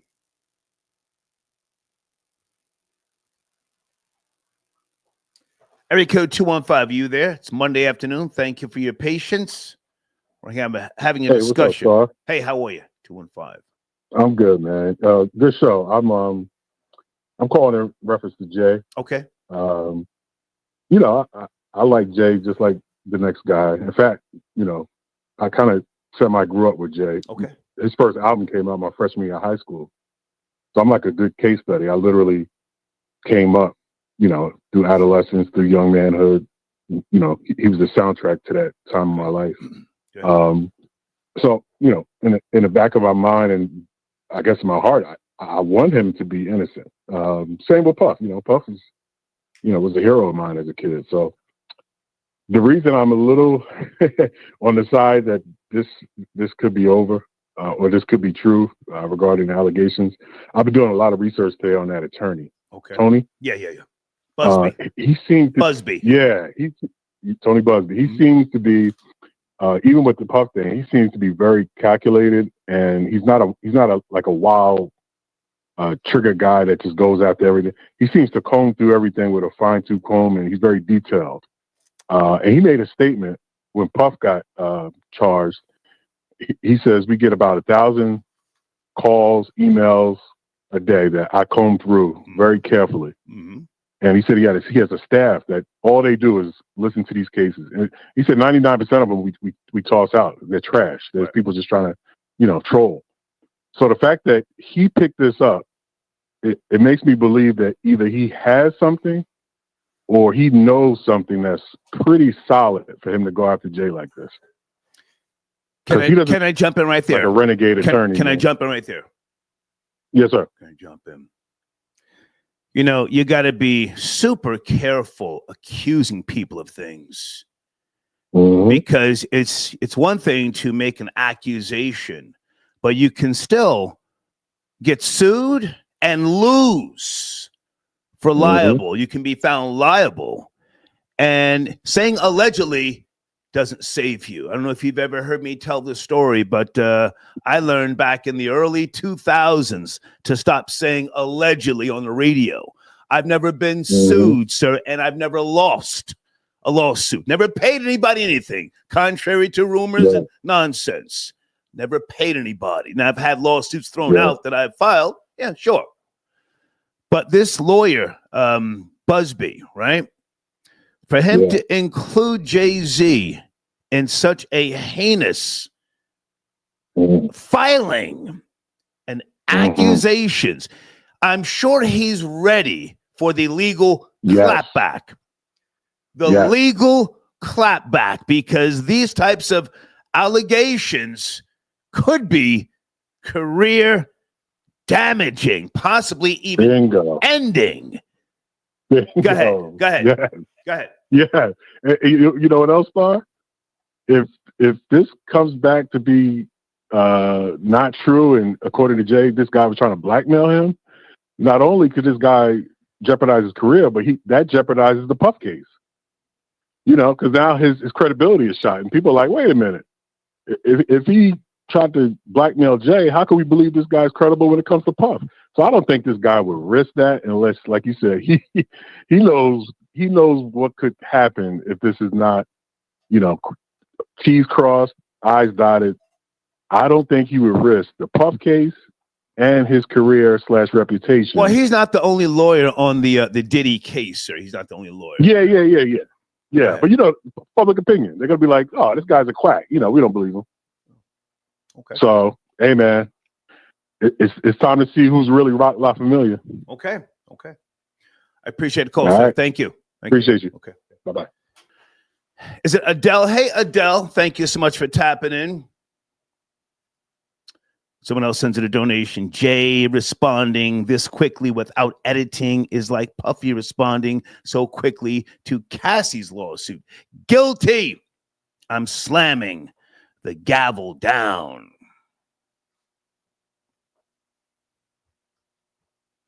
Sit tight on the phones, and I think that Daniel's call, I don't know what happened to it. I did speak to 215. Thank you for your patience. Area code 862. Hey, good afternoon. Are you there? 862. It's Monday. We're talking. Hey, how you doing? Hey. It's SW from East Orange. How you doing, sir? Hey, babe. Can you come a little closer? Sounds like you're far away. I'm sorry. There you go. I wanted to speak about the Jay-Z situation. I don't really know about the other topics that was being discussed. Okay. I don't want to talk about something I don't know. Go ahead. But this situation kind of got me a little tight because I feel as though like they like to pick and choose who they want to crucify. And I'm not a Jay-Z fan, you know, not at all. I know that he has not been like the most like loyal, and he kind of gives me that weasel vibe, done people wrong. I get that, but I feel like they want to see people, especially black men, they want to see them go down. I was talking about this at work today. People were like, oh yeah, I want to see him go down. I'm all like, you want to see somebody go down? Like, what is that? Like, why? You know? I mean, like, granted, if he did it, right, then you go to jail, you do your time, whatever. But I feel like people just want to see people down. They was giving me a list of names. Oh, this person's next, and this person's next, and this person next. I'm all like, we should want to see people, you know, like, be next. You did it. I get it. But I feel like people are just like crabs in a barrel. They see you winning, you're on top, you're making money. Oh, he got to go. And they pick and choose. Can I ask, how old are you? Can I ask how old are you? I'm 42. Okay. And I'm 42. Are you from the New York tri-state area? No, I'm not from New York. I'm from New Jersey. Okay. Born and raised. Okay. Well, I'm born. Okay. The genre promotes hedonism, gangster vibrato, slut behavior, city girl nonsense, right? Stripper culture, right? So it only makes sense, you know, for people to be extra nosy, to want to see someone else's downfall. Oh, they living good. I'm down here working, 50 hours a week. They living good. I want to see them lose everything, right? Yeah. I understand what you're saying, but I'm that type of person. I punch the clock. Well, no, hang on a second. I think you're a rational person. That's what I'm saying to you. The genre, one-time culture, hasn't been a culture in decades. The genre is a genre of nothingness, foolery, hedonism. Would you agree? Yeah, you're absolutely right. Yeah. Absolutely right. Absolutely right. But I'm sorry, go ahead. I just feel like they pick and choose, because wasn't it a famous radio host, had allegations against him, and we sweep certain people underneath the rug. We had the person that was the former CEO of Hollister or Abercrombie and Fitch, forget which one it is. It's done. We're done talking about that person. But we're just going to go in hard on R. Kelly, Sean Diddy Combs, and all these other people. And I've seen a lot of these white parties that he was having, a lot of these celebrities that was not of African descent were taking pictures with this guy, right? Hanging out with him. They're his best friend. Are they doing any investigations towards him or towards these people? Are these people going to be exposed? I'm just calling it like we got to be fair, you know? It's like they sweep certain things underneath the rug, I hear you. and they expose other people to like to 100%. I just don't understand that. I don't get that. Stay with me. Stay with me if I can respond to what you're saying. I don't have all the answers, first and foremost, but is it fair to say that a lot of the quote unquote hatred for Jay-Z is coming from the black community online? Yes. Yeah. Yeah. I would definitely say 90% of it is coming. Black people love the tea. Ooh, child, it's messy. It's messy, right? Yeah. Yeah. Yeah. You're right. Listen, But I don't have also- all the answers, but on the screen it says the objective perspective. I mean, I do have to take credit for a lot of things that I've pioneered, if you will. Nobody was being objective on hip hop radio before Star. I used to say all the time, objectively speaking, right? Most people, if not all of them, were either fans of the culture, DJs, they were on a street team, comedians, or they interned at a radio station to get in there. I gangstered my way in. I was already on MTV. I say that to say this with regards to the hatred that I'm seeing. I'm not joining the hate train. I'm trying to be objective. And I know the guy.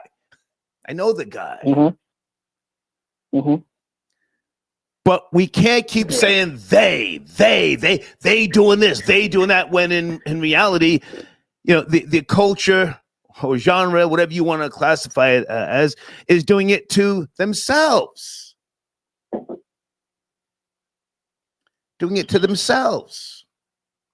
It's just it's a real sad situation to see. When I was younger, I probably would have been like, oh yeah, just lock him up, throw away the key. I get it. You know, you do something wrong, you do the time. I get that. I totally understand that.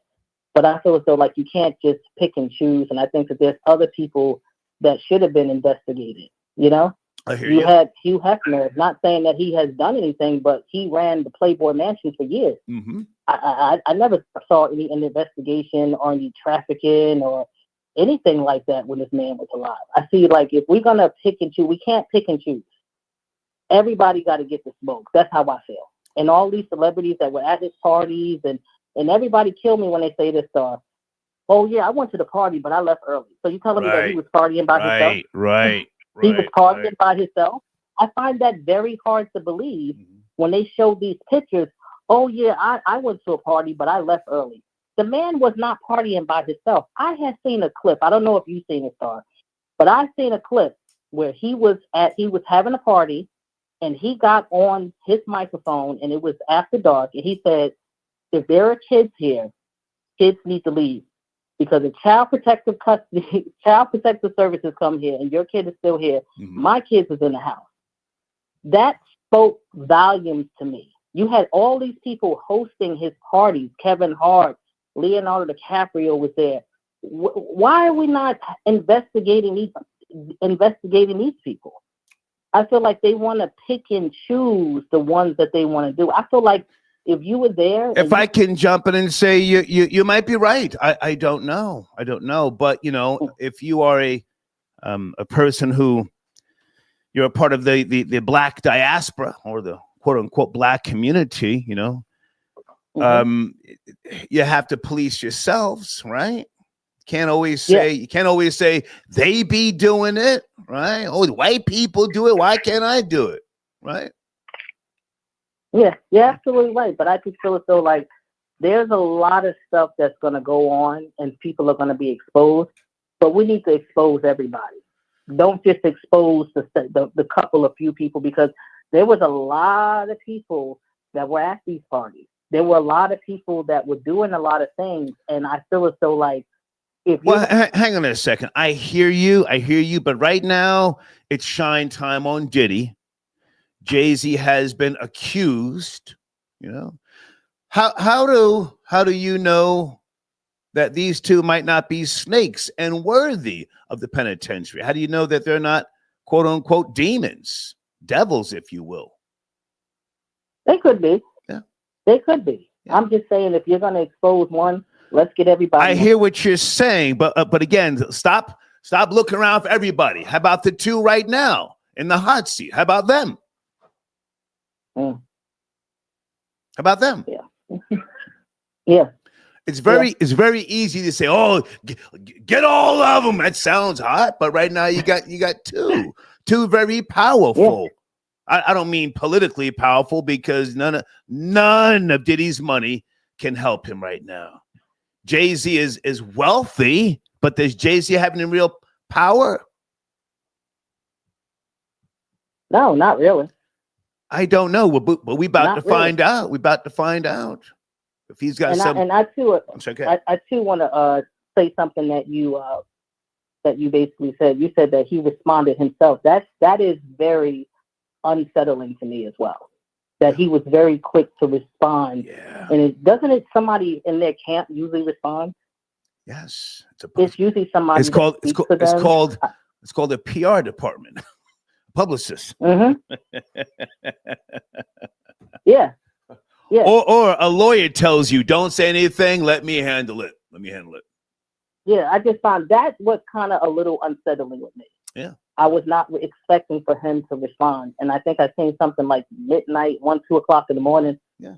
I was like, oh my God, I hope Star is having a show. I know he's definitely going to touch base on this, because your perspective is just like, I wanted to wait. I wanted to wait until some other things happened, and his legal team has responded now. So I mean, I don't always have to be first or go live when something's happening. That's not my thing. But I appreciate the call, darling. Thank you so much. Thank you. Have a good night, Star. Thank you. Bye now. Okay. Gemstar got your donation. Thank you for tapping in. Guys, thank you for watching the language. It's very important that we adhere to these rules. Gemstar says Rory talking reckless about black folks is exactly why he talks with a slur now.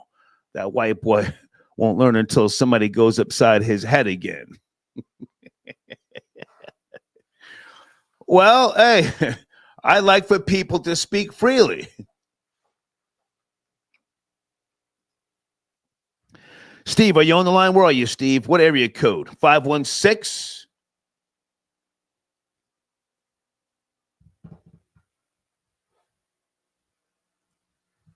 Steve, thank you for your support. Where do you want to start? Hey, what's up, LI representative? Hey, man. What's up, Star? Hey, man, how are you? I'm good, man. I gotta say, right now, my world is shattered. Okay. Like, I'm 35. I was raised on hip hop. For all the accusations and some of them coming out to be true, let's be honest, at this point, we know Diddy did something. R. Kelly, and now the great, and I'm not gonna be on this tip or nothing like that, but for him to go down, it's like if you say hip hop, you say that Jay-Z is the representative. And for him to go down, damn, like, all right, I gotta go. Well, hang on, sir. Are you okay? You all right? I was letting him speak. He hung up. He said, I gotta go. He got a little choked up. I can respect that. He said, I gotta go. Who's been on hold? Area code 862. Is that Frank? You've been on hold for a while? 862. Hey, Star, you can hear me? Well, it sounds crazy, man. I can't let you kill the vibe. What are you on? Headset? What are you doing? Come on, please.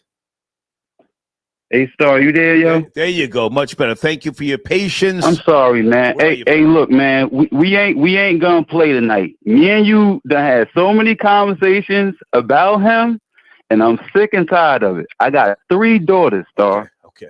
You understand where I'm coming from? I'm not gonna say this man did this, But this is the same man, and I don't know why people keep trying to rewrite history with this, but he did not one, but 2 albums with Robert Kelly, which is AKA R. Kelly. Mm-hmm. Also, Foxy Brown was 15 years old when Ain't No Nigga. Foxy Brown has already come forward and said nothing happened between her and Jay-Z. She has already... I understand that, and she also went on her story today and said, wait, and then the next story, she put the shocking eyes, and then she put a cold emoji. So once again, I don't know what's going on. Tina Knowles is liking posts. I keep telling you, Star, they gonna come back for all of them, man. You can't be at the parties taking pictures at brunches. When you're in cahoots, you're in cahoots. And we just gotta call the kettle black, man. And we just gotta get our popcorn and just watch how everybody else gotta watch. I'm just sick of unpaid Jay-Z lawyers. And I call them unpaid Jay-Z lawyers. Right, they need to be unpaid. Okay. I don't want to hear none of that. It's about that time. I told you about 2 years ago, me and well, you. Listen, homie, with all due respect, man. I mean, I appreciate your donation, but I don't remember you from 2 years ago. And I'm going to say this. Don't take it. No, sir. Excuse me. I'll let you speak because you keep saying I told you. The only thing a nigga can tell me is the time of day, sir. So let's stop with all that, what you told me shit. Okay? Speak now. I hear you talking. I don't remember, sir. Speak now. No doubt, Star. And just to remind you, I'm Ebony the Body's guy from the Tom the Hill show. Oh, Frank. Yeah, man. Right. How you doing? And I how you doing, man? You know what I'm saying? Good to hear. My bag. And I expected you to just say that because I knew you probably didn't remember. It's been a while, and on top of that, you switched the Cash App on me. I was ranked up there, man. I was like, damn, he broke my heart with that. But we start off a new thing. You know what I mean? No doubt. I got the same cash. Okay, so here's the thing. Let me just respond to what you're saying. Okay, now do you think these accusations, these are just accusations, I have no proof, you know. Do you think these accusations could be a good thing? A good thing for people who support this filthy, disgusting genre of chaos to stop worshiping rappers, false idols. Maybe it's a good thing in some way, shape, or form. Frank? I think that it should have been happened. You know what I'm saying? Like, once again, everything got to be filtered out, man. Like I be telling people just. Hang on, Frank. Let's deal with the question. Do you think it's a good thing? People calling here getting all choked up, and one guy had to hang up. Maybe, hey man, it's time. Jay-Z's he's my age. He's 60. It's time. Yes. It's time. I agree. You know, no man is exempt.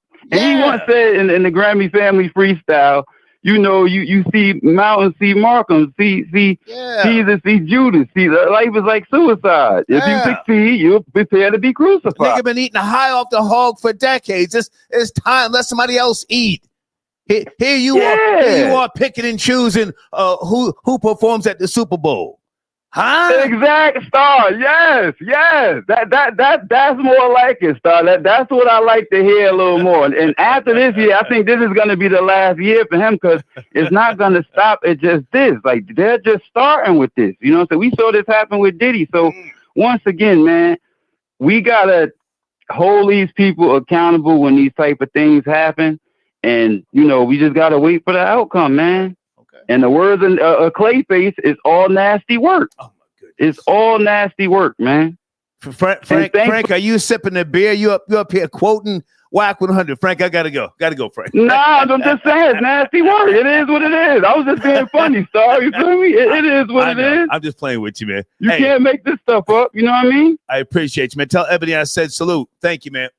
No doubt. Oh, and I want to also say before I get off, man, she's at 750,000 followers on Instagram. Nice. Man, last time we spoke, she was at 500. Nice. So, nice, man. Yeah, man. Okay. But you be easy, man. Salute. Be easy. Thank you, sir. Okay, all right. Frank tapping in. Guys, www.lumollies.com. Okay. Tamales. You can go to my community section. You can get 30% off, okay, on tamales. Go to Lamales. Tell them I sent you, okay? Also, www.stacygalore.com. Stacy is hiring. Go there and tell her I sent you, okay? Thank you to Janelle. I got your donation. Thank you so much. Gangs of Love, where are you, sir? Are you tapping in? Sit tight. I see you. Gangs of Love, you're up next.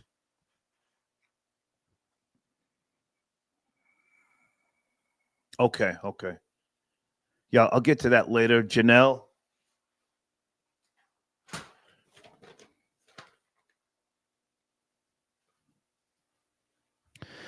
And okay, I don't know what you're talking about in this.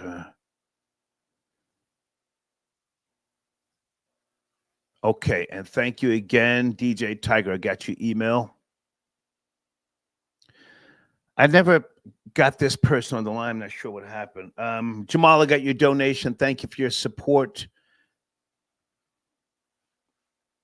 Jabari, I got your donation. Thank you. And Isaiah, thank you for your support, okay? Okay, well, listen, Isaiah, if you're interested in the Reasonable Doubt Platinum Plaque, send me an email. I'll send you a picture. Let me look in the live chat. Troll Babies, what do you think the starting price should be on that plaque? 10 racks? Oh, my God, if they arrest Jay-Z, the price on that plaque is going to be double. Oh, my God. I also have a American Gangster plaque. But that one's got my name on it. Somebody says 8 racks. Okay. 8 racks. Okay. Where's Gangster of Love? Hey, Matt, thank you for your patience. Where do you want to start? Gangster of Love. Star, the big homie. What's going on with you? Good to hear from you, man. Shine time on Jigga Man. Hove.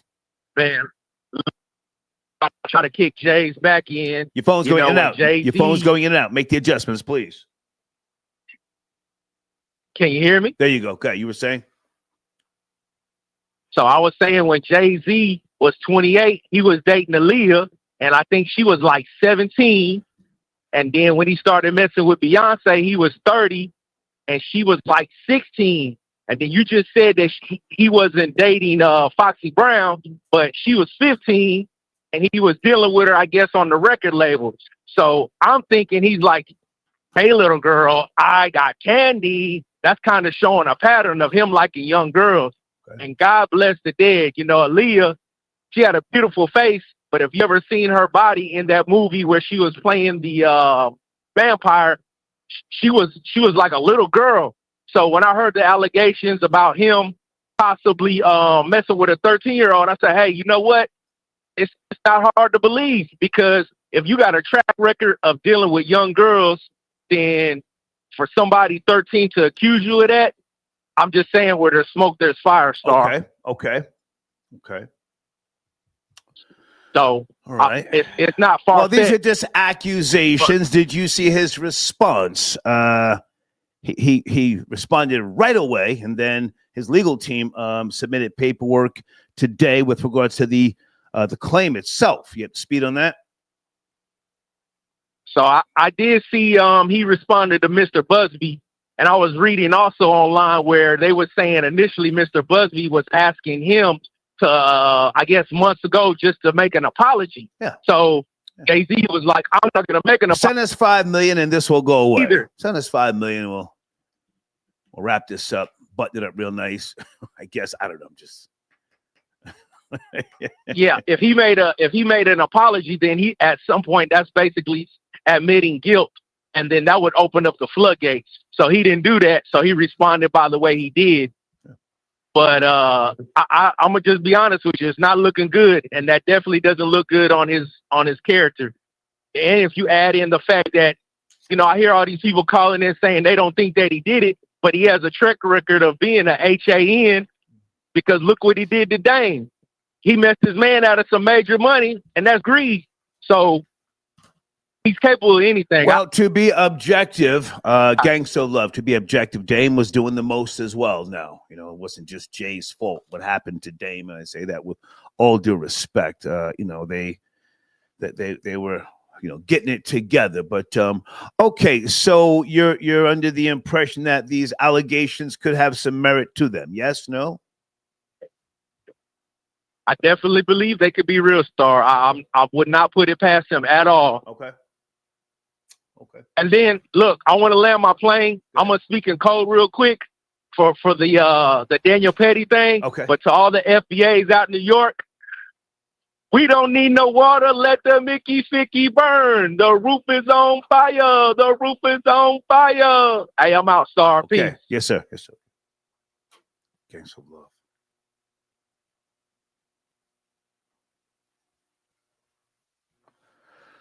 Okay, I got an email here, 917-5527. Hey, I just got your email. Thank you for your patience. 917. Good evening. Are you there? Nicole, please. Hey. Can you hear me? Yes. Hey, what do I call you? Yes. Hello? What do I call you? Nicole. Nicole. Hey, Nicole, how are you? Is there a delay, Nicole? I'm fine. Can you hear me? Delay, I think. Can you listen to the phone and not the computer? Listen to the phone, baby. Yes, I can hear you good. Okay. Turn that down in the background, please. Turn that down. I'm on my cell phone. Okay, I'm on my cell phone. Go ahead. Where do you want to start, Dawn? All right, let me turn it off. Thank you for chiming in.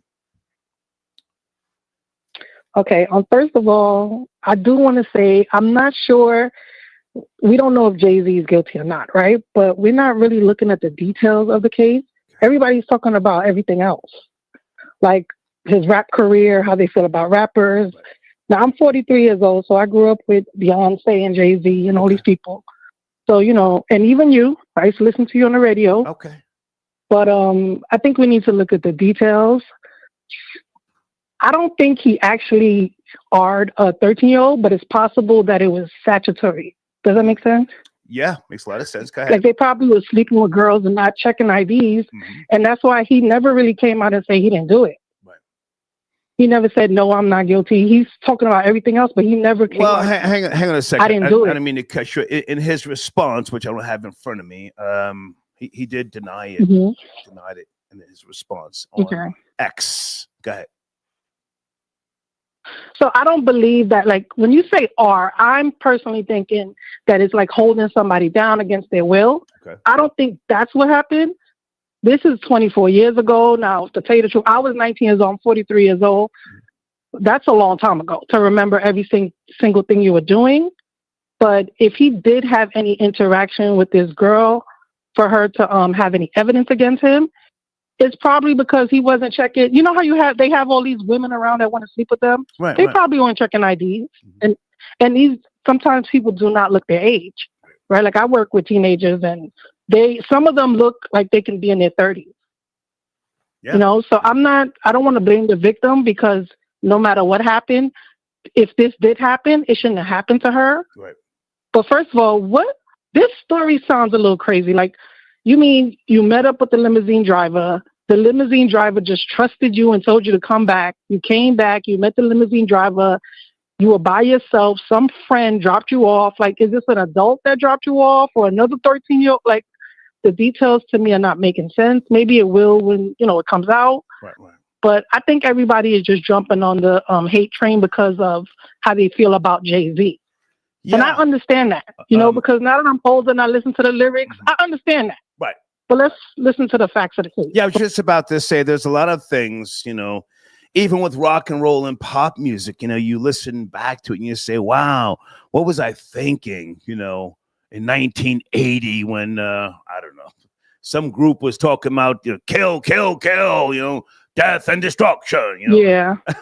So, okay, but now the lawyer has come out with these allegations. I'm sure he's got to or had to have anticipated the huge impact of the claims and the possible legal action that I'm sure will take place. What are your thoughts on that? Yeah, but the damage is already done. Yes. Right? I understand what you're saying with the lawyers, but what can Jay-Z really do? Especially if this young girl, she's saying it, he's just believing her.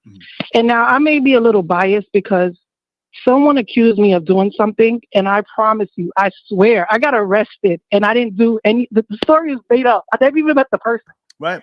So when I went through that experience, it made me look at accusations totally. I didn't even know that was possible. I didn't know somebody that never met you can just make something up and you get arrested. Oh, yeah. Until I went through that experience. I knocked a clipboard out of a UPS driver's hand one time, and I got charged with robbery. I just knocked the clipboard out of his hand. Yeah. He and I were having a verbal exchange. Hit his clipboard. Shit flew over there. Charged with robbery. I'm not even a celebrity, so I can't imagine if I had millions and someone knew. Like, this person never met me, just didn't like the situation, and just made up a whole story about me, and I got arrested and almost lost my job. I never to this day met this person. I was in court laughing because I could not believe that this was even possible. So I'm not gonna lie, that makes me a little biased when I hear somebody accused of something, because I know how it feels to be in the court and this is 100% made up. Like, why am I here? Yeah. And I think the average person, because before that happened to me, I didn't think that was possible. And I don't think average people realize it's possible. Yeah, you're so right. I'm not saying exactly that happened here, but it's possible for someone to just, I can say at 19 years old, I was at that party. And he did something to me. What's the proof that that's 24 years ago. Yeah. There were no cell phones. Well, we had cell phones, but not to this capacity that we have it now. Well, these are the things. He's jumping on the hate train with Jay-Z because of how do you feel about him? I got you. But these are the things that we have to consider when you're in the camera eye, when you're a person of notoriety. You do become a target, if you will.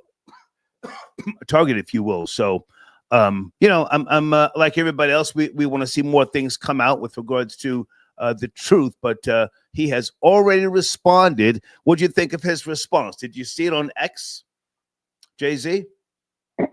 Yes, I was shocked. I was shocked that he came out that fast, because him and Beyonce, they act like they're above everything and they do not respond to things. But didn't it come out that him and the lawyer was going back and forth? So he knew this was coming out. That response was probably drafted before the allegations came out, because he already knew this was coming out. Right. And he knew the impact that this will have. I mean, I watch CBS News in the morning before I get dressed for work. Okay. They had it on CBS News. Like, everyone's covering it. Yeah. So everybody. I think he understood, like, this is something I can't ignore. This is not just TK saying this. This is not just Star saying this. This is not this. This is all over the world, basically. So he had no choice but to respond. Another level. Yeah, it's a different level. Yeah. It's not the shade room just posting it. Oh, we'll ignore that. But when you have like this global impact, and this will affect his stock. Some people, they don't care. It's true. He's never going to fight this. It doesn't matter. He's out of here. Okay. I appreciate the call, and thank you. I just feel like we just need to be, a little more fair. Okay. Thank you for your support. Thank you. I've been waiting an hour and a half. I appreciate you for picking up. Thank you. Bye Thank now. you. All right. Bye. You sent in a donation. Who am I speaking to? Area code 629. Thank you for your patience. Yes, no, maybe. Yeah. 629? Yes. Can you hear me? How are you, sir? Where do you want to start? I just want to say, like Omar said in The Wire, if you come for the king, you best not miss. Jay-Z told the lawyer that's taking them to court or doing the civil suit, why do a civil suit with me? Why don't you make this a criminal charge? Because if I touched on a underage girl, I should be going to prison. Okay. So I think Jay-Z is telling them, put your best Jew lawyer in the courtroom with mine and prove it. So I don't think he's going to do that unless he knows that they have nothing on him. Because that's putting it all out there. It's obviously going to bring other things up if it went to a criminal court thing. If he had anything to hide, he wouldn't be telling them, let's take it to a criminal lawsuit instead of civil. Okay, I don't have all the answers. Can I ask how old are you, sir? I'm 40. I think that's a bluff on Jay-Z's part. Why is that? Yeah.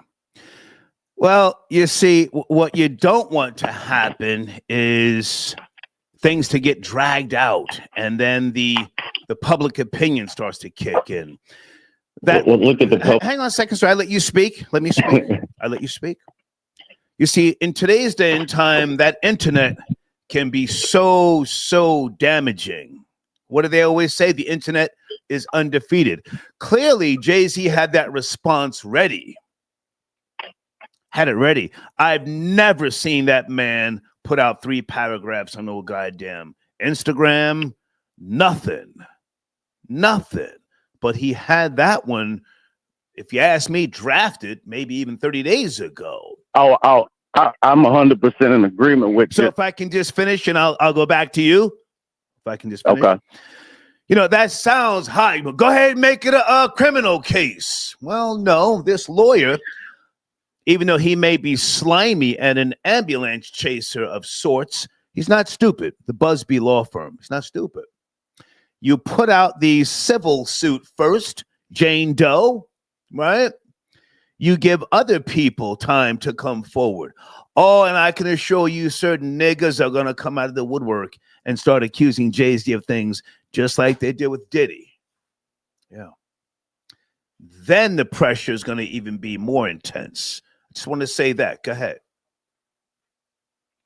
I agree with you on that, but I saw for the first time that lawyer earlier today on some shade room or something like that. Yeah. And the guy looks like one of those lawyers that would you see on a billboard on the interstates in major cities. This Jay-Z, whether you can love him or hate him, Jay-Z is I would say one of the most powerful black men in America. I don't like the fact that the black community, anytime it's a guy that gets to Jay-Z, he hates on black people more than the black community. Let's be honest about that. And the problem is, you're right. Jay-Z has done nothing but put us in positions when there was the issues with the Grammy. Jay-Z was the one that led the banning of the Grammy. When there was people complaining about the NFL never has any black artists, Jay-Z takes the position. Now we have black artists performing almost every year. Then you turn around and you think about in the music side, when Jay-Z was at the height of his fame, even down south artists, Jeezy, T.I., he's going and giving these guys a verse when their careers are first taking off. But leave it up to us and our community. Those are the people that we turn our backs on whenever they get to a certain level of success. And Jay-Z is just another victim of that. Okay. Just to give you a little pushback so we can have a conversation. I appreciate everything you've said. Is Jay-Z a black man or is he a wealthy man? He's a black man first. He's still a nigga from the Marcy Projects. He just showing how far he's came. And I mean, you just don't hear about Jay-Z getting caught up. I know about his past, but sorry, why would you call him a nigga from Marcy Projects? He's a wealthy man. He's respected worldwide. Why would you say what you said? No, I'm saying that's how he is seen still from that side. Is he's just a nigga from Marcy Projects, but he tore that label down and became what he became. But at the end of the day, Jay-Z, I'm sure, still does probably with a lot of security, go back and still chop it up with people from back that he grew up with that are still remain in that. You go to the projects, you give niggas 5 on the black hand side, you give out some turkeys, and then you get the fuck out of there before it gets dark. Now, let me ask you a question. Hang on, sir, if I can ask you a question, I'm letting you speak. Could you move next door to Jay-Z and could your kids go to school with Blue Ivy? No. No, 100%. You're right. No, sir. I'm not. What I'm saying is, I don't think. I'm not trying to say you're necessarily wrong, sir. But when you talk that black talk, I don't think that Jay-Z is the celebrity that has turned his back on his community, is what I'm saying. I think that he still they say that he does a lot of philanthropy behind the scenes and doesn't put his name behind it, but I don't think he's the type of guy that's not just forgot where he came from. I think he safeguards himself from getting caught up in a lot of the, you know, the nigga shit. And I just don't think he's the type that has forgotten where he's came from and doesn't have any concern for looking out for his community. I'm hearing you. I want to continue speaking. I want to hear you talk. I don't have the answers here, but you know, say what you want about Colin Kaepernick. Jay-Z did say in that meeting with those white folks sitting there and a couple of Hispanics sprinkled around, he did say, we're kind of past kneeling. Didn't he say that? I'd agree, and I agreed with him 100%. I agreed with him 100%. I agreed with him 100% because what has it done? What has it done? Jay-Z's an action guy. Jay-Z's an action guy. He put it where, you know. Well, hang on a second, sir. If I can finish my point, then I'll come back to you. We're kind of done. We're kind of past kneeling. Yes. Who the F is he to determine if, well, and I'm saying we, you know, in terms of black people, who the F is he to say that black people are done kneeling? Huh? I think that was more him speaking with it's done nothing. Like what is the? No, sir. He you know, he want to get in there and get the bag and get control and then start bringing in rappers, not just black rappers, a whole bunch of other type of rappers, white, Hispanic, whoever, however. Now, I'm not saying you're wrong, sir, but we're just talking here. We're just talking. If you think he has done things for the black community, fine, you know. But let's not get that whole thing twisted about going to the projects, giving out turkeys, giving niggas sneakers like that's some great goddamn thing. Let's not do that. But finish up. Hey, look, the man. Okay, the man got his bag too. Now, like, don't know, it's business. He's a businessman at the end of the day. Yeah.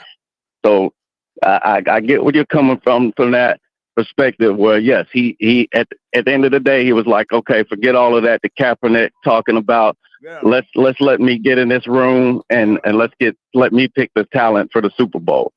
And he did that. And I mean, I'm just saying a lot of the things that we complain about, Jay-Z spoke up on, and he's done things to put us in positions that we wouldn't have otherwise been in. I think he made the blueprint for rappers, especially the old ones, to do, you know, once your music is dying out, your music career is dying out, here's some other avenues of income you can do, you know, whether it be selling liquor, selling clothes.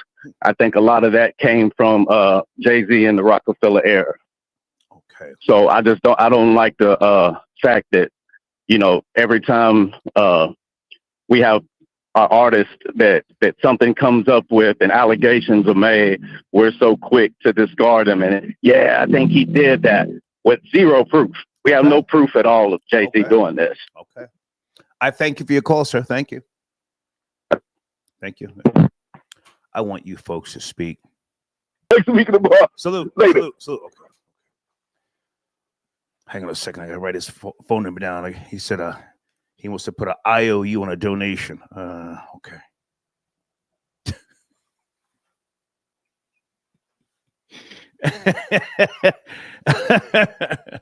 Oh, wait a minute.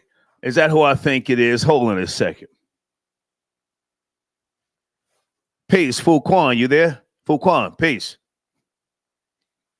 Come on, man. You know this ain't nothing but last night to Zanzibar. Peace, how you feel, man? What's going on with you? Come on, man. No, you know, I think it's all a charade. Okay. You know, you think R. Kelly ain't dropped no dimes? Right. Not even to mention Epstein, which we know is 3 times larger. Right. But at the same time, like, who really cares, man? The whole thing of this black excellence, you can see what's happening, right? How excellent is that? They serving niggas up on a platter, 2 nights. Pick a price. I mean, niggas need to wake up. I like hip hop. You know, I was a drone. I was a drone when MTV first hit 24 hours, 7-Eleven. I'm watching Headbangers Ball. I'm listening to everything. Right. When me use old niggas, use an old Jersey nigga. But now hang on a second. Do you think that R. Kelly reached out to this guy, Tony Buzbee, and said Jay was there and I'll take the stand if you need me. Just on some get back shit. I think R. Kelly's the one who told this lawyer Jay was there. I know how you like to throw things in the mix. But who's to say that Wayne ain't had something to do with it? Who? Lil Wayne. Lil Wayne. Well, where was he in 1999? This is no. I'm saying up until now, then Jay-Z, the Super Bowl or some type of event or something like that. Okay. I mean, Jay-Z is known for being a loner. So I don't know why people are acting surprised as if he created successful groups or successful individuals outside of himself. Okay. So what's wrong with that? So the haters, the people that aren't and will not be able to separate themselves in order to achieve this so-called illusion, that's all it is, of wealth and this so-called power. How much power you got now? Right.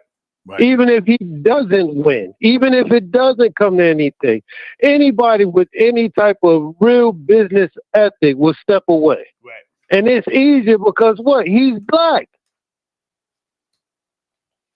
So niggas want to do this thing. Oh yeah, well, Jay-Z this and that. Look, I like Scarface.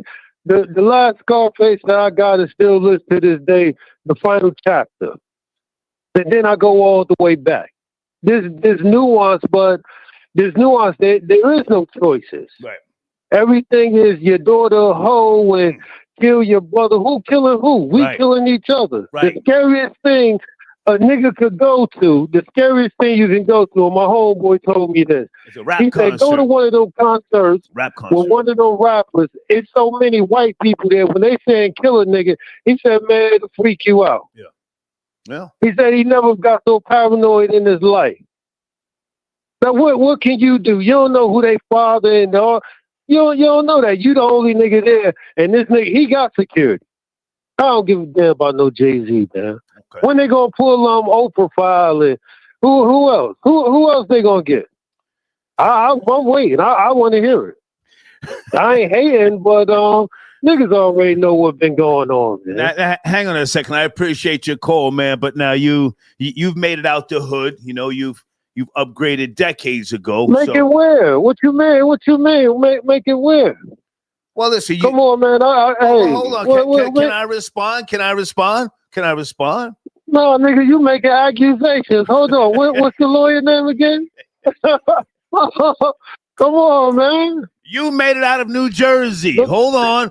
Man, don't try to drop no dime on me, man. Don't try to drop no dime on me. New Jersey, one of the realest of the real. Right? Hey, look, man. You move somewhere down in the South. You move somewhere down in the South. You've been eating high off the hog for years. You've done well for yourself. No. Salute. No, look, man, it was all a dream. It was all a dream. Yeah. You know, when I used to read Word Up magazine. I bought the Scully. I know. You know, I bought the Scully. I used to wear the vest. It's cold as hell. I'm wearing the vest. I see Ray and them doing it. Right. You know what I'm saying? So, when niggas was talking about Trump, that's when Wu was kicking. Even who else? Somebody else was doing it too. Yep. Okay. But I look, man. Good to talk to you, man. I just good to talk. Who else they got? Nah, don't worry. You did great. All right, man. I'm out of here. Good to talk to you. Peace. Fuquan, peace. That's my nigga right there. That's an old school top 5 carjacker, allegedly.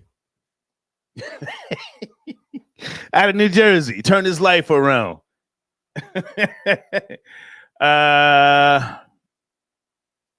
Hang on, guys. I got to make sure I'm promoting my sponsors on the screen here.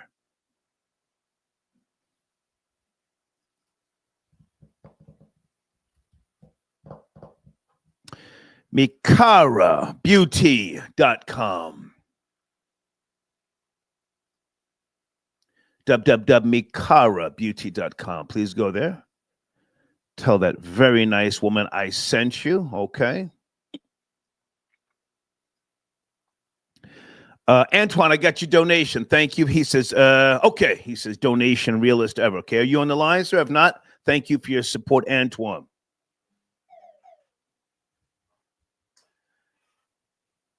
Who is this? Who I think it is? Area code 240.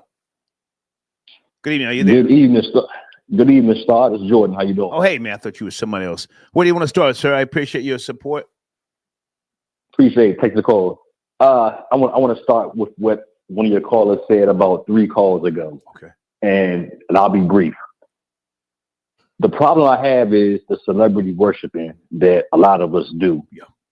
I understand that a lot of these folks, whether it's Diddy, Jay, Oprah, whomever, these people have a lot of money and we can be proud of them. I'm proud of them as well. They're billionaires. They've done their thing. Right. The problem I have is what your caller said about Jay-Z and how he's helped the black community. That's probably one of the biggest myths that we tell ourselves. Jay-Z has helped himself and the Carter family. And guess what, Star? That's okay. Yeah. Because rule number one in life is self-preservation. Excuse my language. I apologize. Go ahead. Self-preservation. Mm-hmm. He's helped himself and the Carter family, and that's okay. But this myth that he's helped the black community is just that. It's a myth. When it was time to stand on business and stand 10 toes down for Colin Kaepernick, he went into a room full of them and gave them what they wanted, which was, it's time to stop kneeling. Yeah. And if you look at the paperwork from that time period, the owner of the Houston Texans at a league owners meeting, he specifically said, we need a black face, someone who's an entertainer preferably, to get out in front of this and put the messaging out to quell this kneeling and all this defund the police stuff. Right. They said that at the owners meeting. Yeah. It was either the Houston Texans owner or the Tennessee Titans. Yeah, owner. I forget which one, but yeah, you're right. Yes. You're right.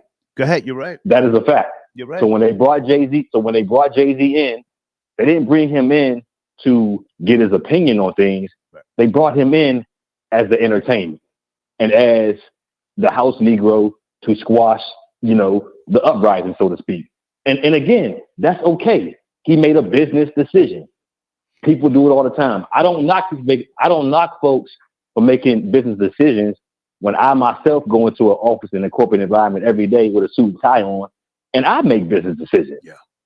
So I can't knock him for that. But I'm not going to sit here and put my head in the sand and act like he's done a whole lot for the black community, and I'm a black person. He ain't done nothing for me. He ain't even gave me, I've never even gotten 2 tickets from Jay-Z and never will. I mean, and that's just the reality of it. Right. The last thing I'll say is this. You and I both know nobody wants to sit in jail. I don't care how cool it looks on TV, right, how cool they make it sound on these records. Right. When you get in there and that door closes behind you, the first thing you want to do is figure out, how can I get the F up out of there? I did 7 hours in jail, Star. 7 hours. And I knew after 7 seconds, I wanted to get the hell up out of there. Yeah.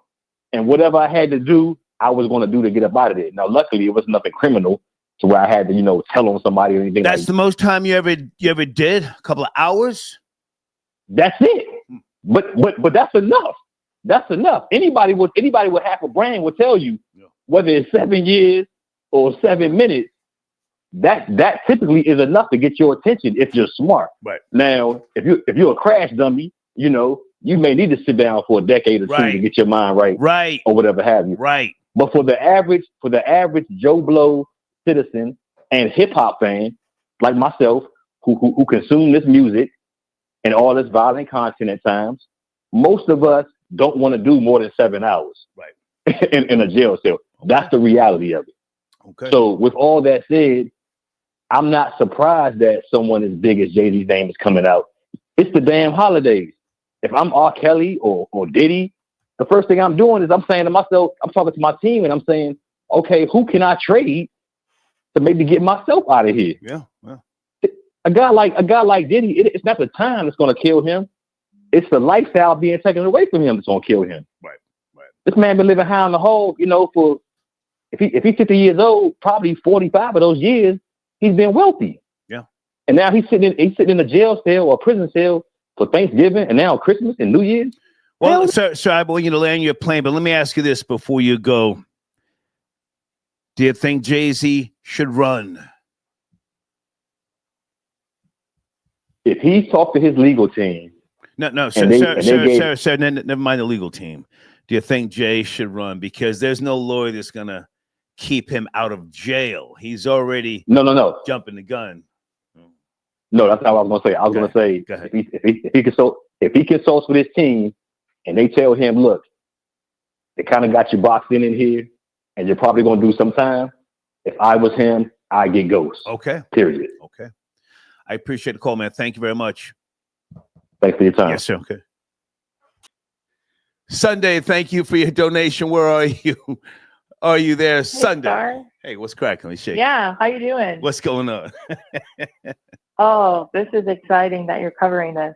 I wasn't sure. Yeah. I agree with some of your earlier callers. I feel like Jay-Z is being lined up. That's what I think. Okay. I think that some of the stuff that his accuser has done is very suspicious.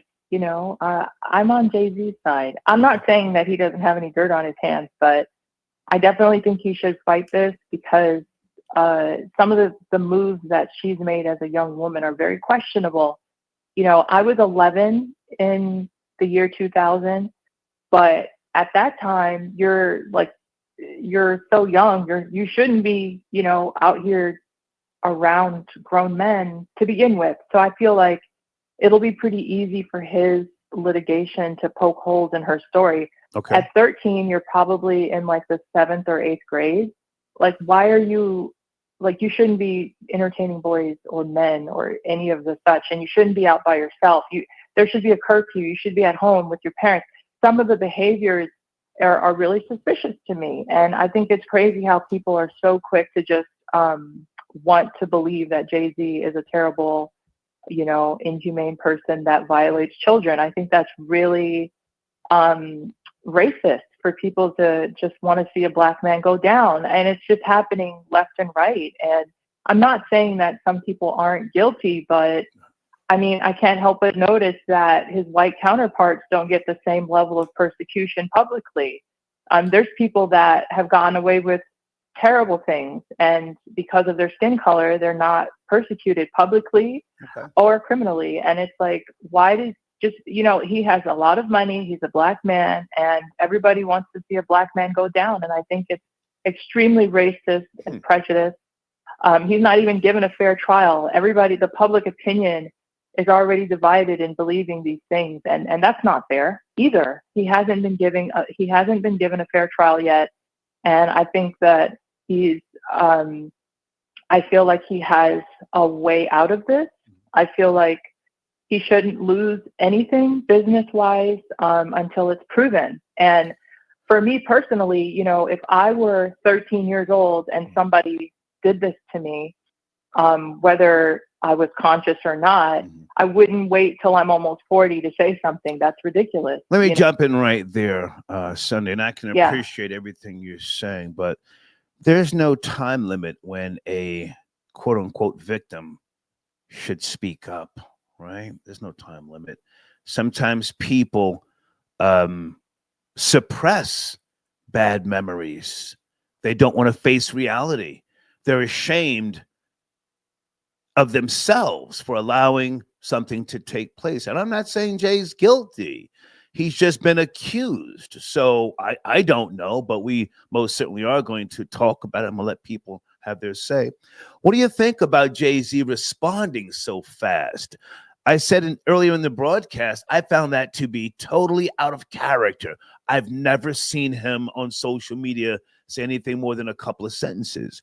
He put out a statement via Rock Nation, paragraphs. Did you see his statement? I did. I think that we're in a different age today than we were 10, 20 years ago where maybe a statement wouldn't have been made. I think that it's appropriate for him to say something. Okay. To humanize himself. Okay. I think that, I understand what you're saying as far as being a victim. Most women can relate to being a victim at some point to sexual violence. However, I just think that the manner in which she was involved and is now suing civilly is questionable. That's what I'm saying. Because a young child is protected by so many different entities that they would have way more cushion to say something at that time when it happened versus now, so many decades later. Gotcha. With Jay-Z making a statement, I think that he was defending himself, as he should. If somebody makes an outlandish accusation against you that's inhumane and immoral, I mean, it's beyond just the petty theft or selling drugs. This is really serious, where it could tear apart his entire life in two.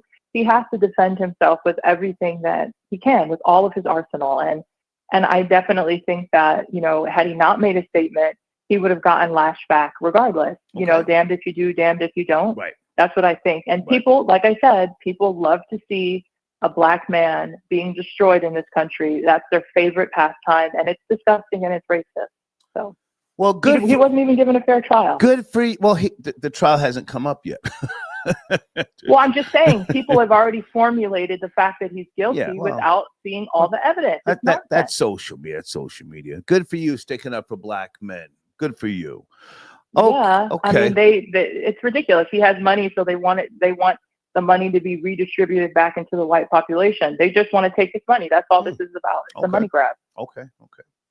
All right. Any other thoughts with regards to current events or anything going on with you on your website, your YouTube channel? Yeah. So I've started a talent show, virtual talent show. And so there's a ton of singers and artists on my shorts where people can give them a rating, which would bring exposure to them and myself. And I'm starting my own show in a couple of months. So be on the lookout for that. But yeah, that's it. I just feel like Jay-Z needs to be given a chance to defend himself. People shouldn't already be so divided. And really, we should be questioning why we want to see a black man go down. I feel like there's too many of that domino effect happening, and we should support. Well, let me jump in right there, because we've already laid out some really what I consider to be some good points about the genre of today. So when you question why so many people are, in a sense, gunning for him, isn't that a big part of the dominant genre today? You can't afford what I got. You's a little nigga. You's a bum. Your girl wears cheap wigs. Get away from me. Get out of here. I want to see you fold and fail. Isn't that the mindset of the genre today? Yes and no. I mean, again, I just feel like these people are top players as far as the 1%, and you're by removing all of the black people that are a part of the 1%. I mean, there are no black people left, and it's just nonsense that people will then throw in other names that have nothing to do with this case that also happen to be black and wealthy. I heard one of your callers say Oprah. They just want to see black people go down, and it's nonsense. I don't think any of the hip hop rhetoric justifies wanting to see black people perish, wealthy black people perish. It's nonsense. It really is. Okay. But thank you for taking my call. Good to talk to you, Sunday. Good to talk to you. Yeah, likewise. Okay. Okay, bye. Sunday tapping in.